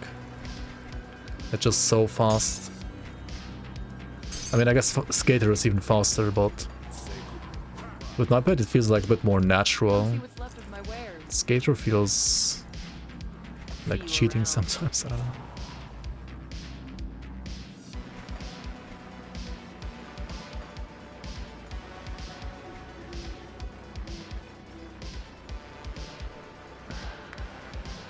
Okay, so what about that hood that I could use all this time? I have the same Overseers, right? What am I doing? Okay, this is minus 800 HP, but it's more armor, it's same Physris. It's more damage. It's a lot more damage with the Soul Harvest points. The same DA. Ah, shit. Should I use this? I mean, I guess I should, right? I have to. Dude, these shoulders look so weird on me. Like, the style doesn't fit at all here, at all. It's just terrible. Stop trolling? I'm not trolling, you're trolling. What do you mean stop trolling? Okay, at this point you should definitely like use augments, by the way, right? I'm not using augments, I'm like literally trolling, I guess. I didn't say it.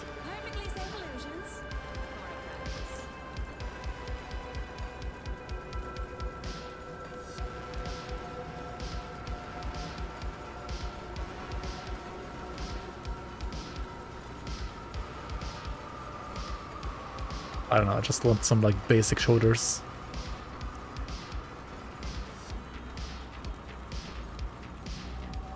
Sure. Shit. Let's see what I can do here. I mean, these are... Wait, are these? Yeah. No.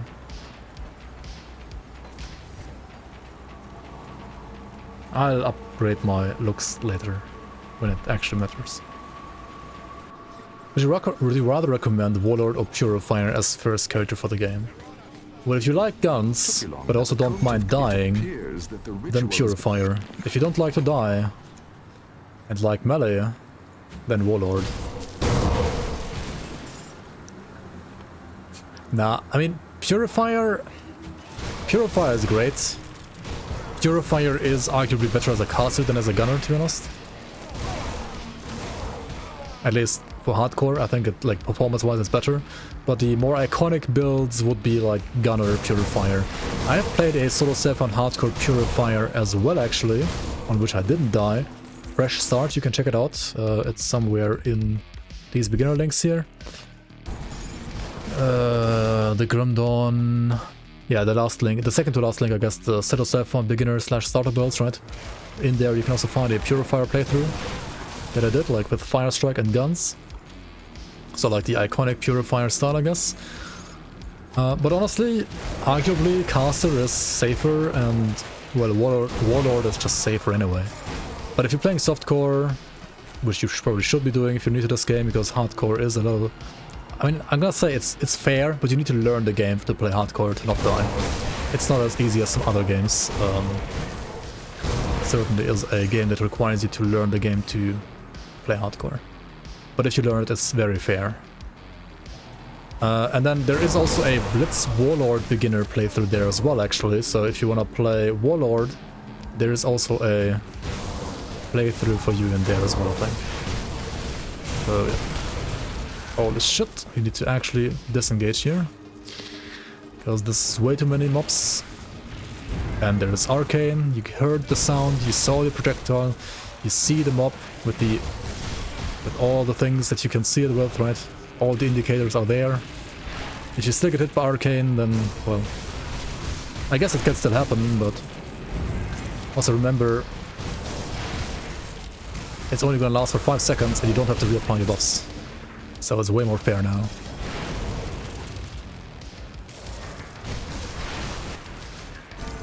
Okay, that's a double green. A cutthroats of hungering rifts. Cool. You're 100% gonna die to Arcane at least once, even after this change. Yeah, probably. Okay, the main problem that I have right now with like these guys being so scary is not my resistances or like not there being arcanes. It is actually my low armor and arguably also kind of low physical resistance. I need to upgrade my gear like next stream.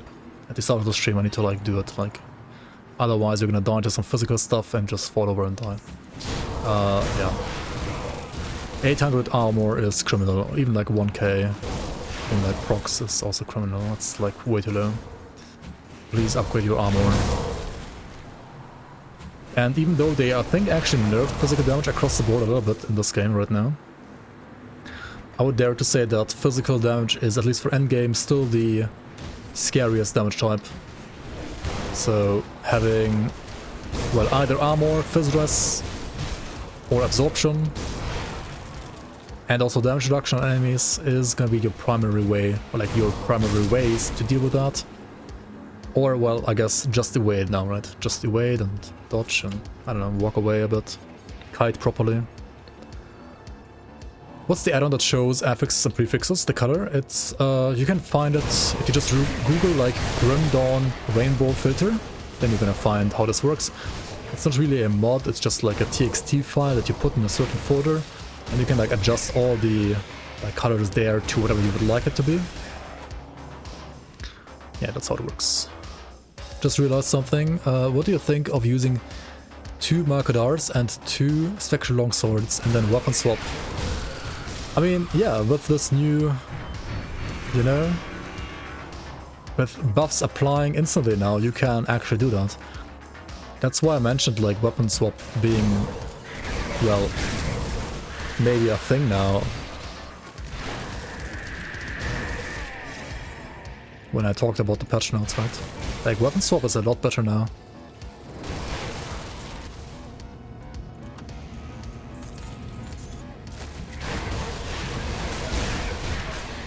I mean, once the damage is on the enemy, it's gonna stay on the enemy, right? So if you use longswords, attack, and then switch back, the enemy is gonna get the damage from the first longswords, right? Pretty sure that's how it's gonna work.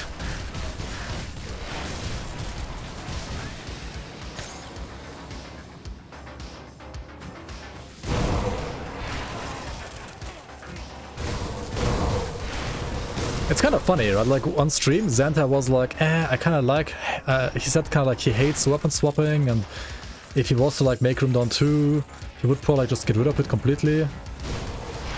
While at the same time, he releases a patch that literally makes weapon swap way more interesting finally again, and like way better again. I don't know, I feel like he might be... I mean, okay, like weapon swapping is arguably some... like it's a mechanic that, well, is a bit annoying as a developer because of snapshotting, right? You have to like make sure like everything works and isn't too OP. But on the other hand, it's also pretty cool to have like another, you know, basically mechanic that has actually a decently high skill ceiling. That if you're good at the game, you can abuse, but if you don't, like if you're not good at the game, you don't have to use it, right? Does Reaper need Shade of Baranath? It kinda does, yes, and eventually I should also get it. I mean, it's a random drop though, and I didn't get it yet. There is a way to get it a bit more guaranteed, which is just like farming the vendor and the Ancient Grove.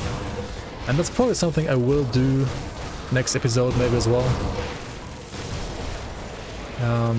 Ancient Grove vendor has a vastly increased chance to like set it to you compared to anything else in the game. So yeah, I should probably like farm it there in the Ancient Grove before moving forward. And yes, Shot of Burnout is going to replace this attack right here, the default attack over here. The only reason I'm using default attack right now actually, instead of just like putting ABB right there, is that, well, they have increased the duration of the buffs of ABB, like Lethal Assault as well as the one from Bone Harvest, Soul Harvest, to 8 seconds. So now to maximize your damage, if you're not actually like playing this or this for damage, but only using it for Soul Harvest and Lethal Assault as buffs for your default attack, you kind of want to not use the skills that often, right? You only want to reapply the buff, and other than that, just use normal default attacks, because those are going to do more damage, because only those can proc your weapon pool skills, like Execution, which I'm playing pretty much as my main ability right here, because these weapons support Execution like crazy. So yeah, TLDR, you wanna actually keep using default attack until Shot of Baranath, but if you hate this playstyle and if you are too lazy to do this, you can still just put ABB here, and whenever this is on cooldown, your like character is gonna use default attacks in between. I would actually suggest you to put Bone Harvest Pro here, because Bone Harvest has a 3-second cooldown, ABB only a 1.8-second cooldown, and you, as I said earlier, you don't want to actually use this that often. You only want to use it whenever whenever the buff fades, or whenever you need maybe like a little bit more AoE. But honestly, at this point in the game, it deals like pretty much no damage without investment, so I would say you really only want to use it whenever the buff fades. Thus, I would rather put Bone Harvest here than ABB, because Bone Harvest has a higher cooldown. So if you're playing it the lazy way, then then Bone Harvest gives you more default attacks. That's what I'm trying to say, right? So you get more more weapon pool skills triggered in between with Bone Harvest than with ABB on your left mouse button or right mouse button. Yeah, I mean, you only need one run. You only need one key to get it, because you can just reset the vendor. That's all you need to do, right? You only need one key. You don't need more than one key to get it. I was just kind of like too lazy / forgot halfway about it. Like I kind of like forgot to even like go into Ancient Grove, but I should have probably earlier. It's like what, level 55, right? You can use it at level 55 and higher already. So yeah, I could have had it already at this point and have even more damage, I guess.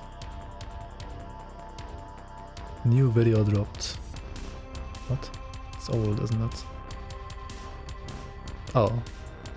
They dropped a new video, but the video itself is old.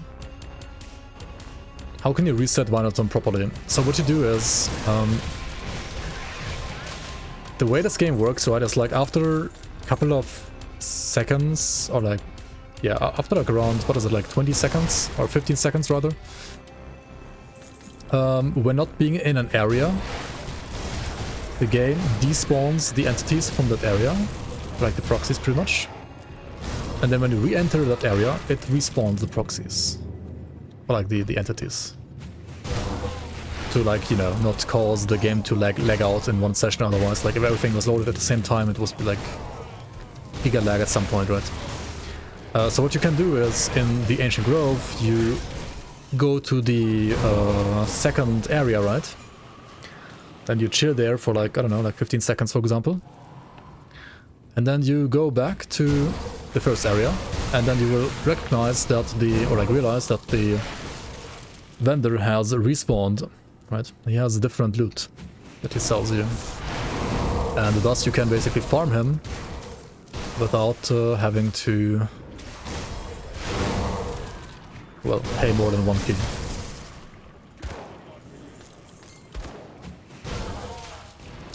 Yeah, it's more like about range, like being away from... Yeah, true, that's true. It was kind of like misinformation there. It doesn't have to do with like the area that you're in, it has to do with like how far you are away from the proxy. Like how far you're away from the entity, right? And usually like when you go to a different zone, that's like enough distance. Alright, this guy still has Bloodsworn Curse, which is why like people still sometimes die to this guy, right?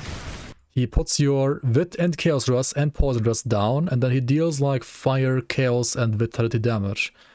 So if you die to this guy, it is because you are being cursed, and then he deals too much damage. And also sometimes, well, if he spawns his minion, it's a... well, the minion is a... what's it called?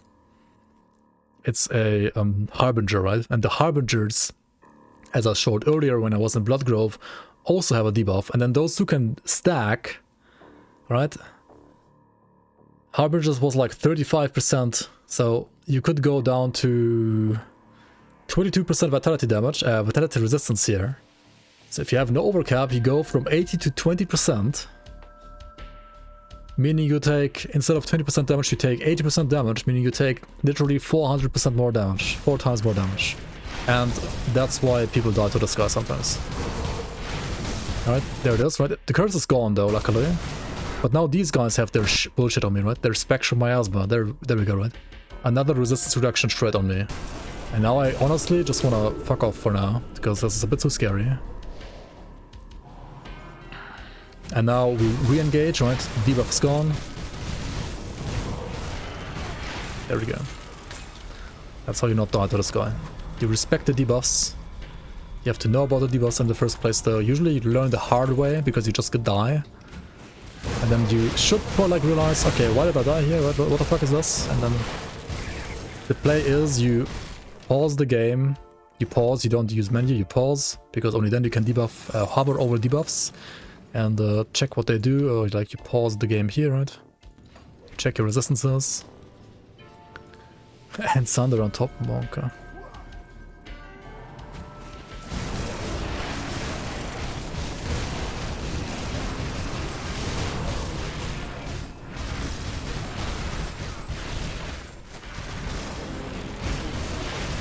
Oh, okay, so you actually saw him glow orange, right? So when he does the Void Balls sunder you. So he has the Acid Spit, which was already kind of like annoying earlier. But now he also sunder on the Void Balls. So now the Void Balls aren't a complete meme anymore. That's nice.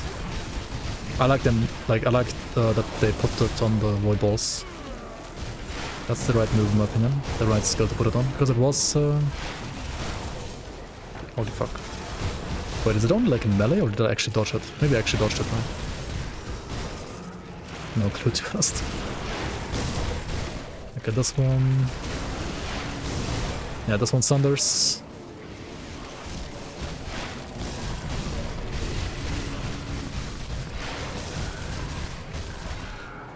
Like, even Logorian has some mechanics now.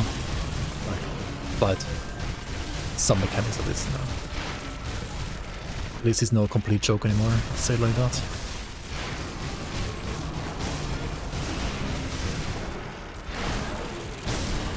You can see my damage falling off a bit. First of all, this is ultimate difficulty, right?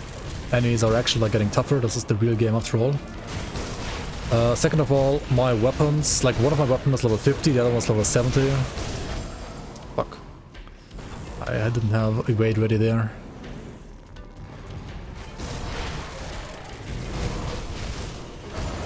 Oh my god, dude. You can stun you from so far away as well with that shit.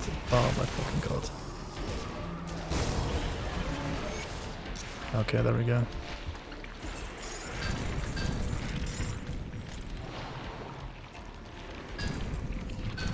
This fight has mechanics. Well, if you are under-geared, like I am right now, with the new Sunder, it kinda feels like it has mechanics now, yeah? I mean, maybe. I don't know.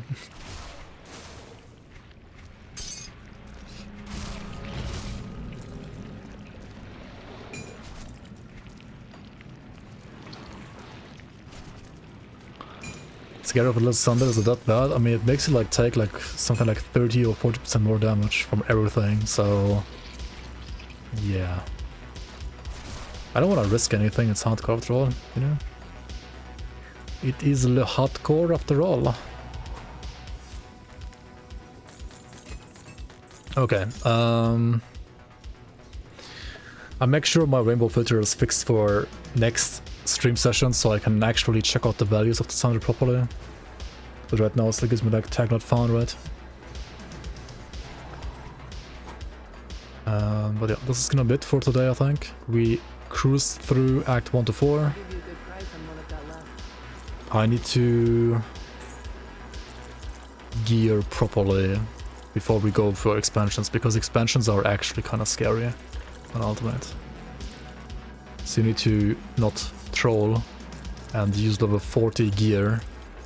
You need to actually like use proper gear that you have at this point, that you have collected at this point, and if you haven't, then you might have to like farm some gear.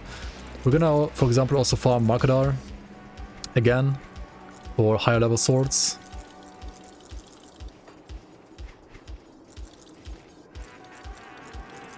And make those Silver Sentinel sets work. Put in some work, like probably like 2-piece them, like chest and shoulder, chest and shoulder, exactly. These are also pretty decent, Rhymestone Legguards, level 84. Honestly, these are also not too bad. Grass of Unchained Might. They're not like cold gloves, but they're not too bad. And then what else is there? Logorian, Glacial of Frostbite. I mean, these are level 94 though, can't really use them.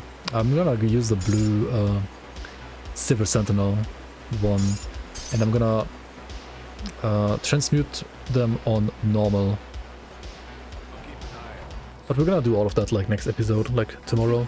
Not tomorrow. Not tomorrow probably, yeah, but I don't know, at some point on the weekend.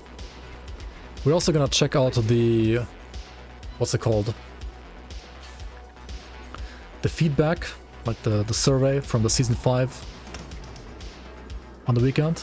So if you wanna be there to see me talk about it and check it out, then, you know, be there or be square, as they say. Haha. Thanks for watching. I'll see you around on the next one.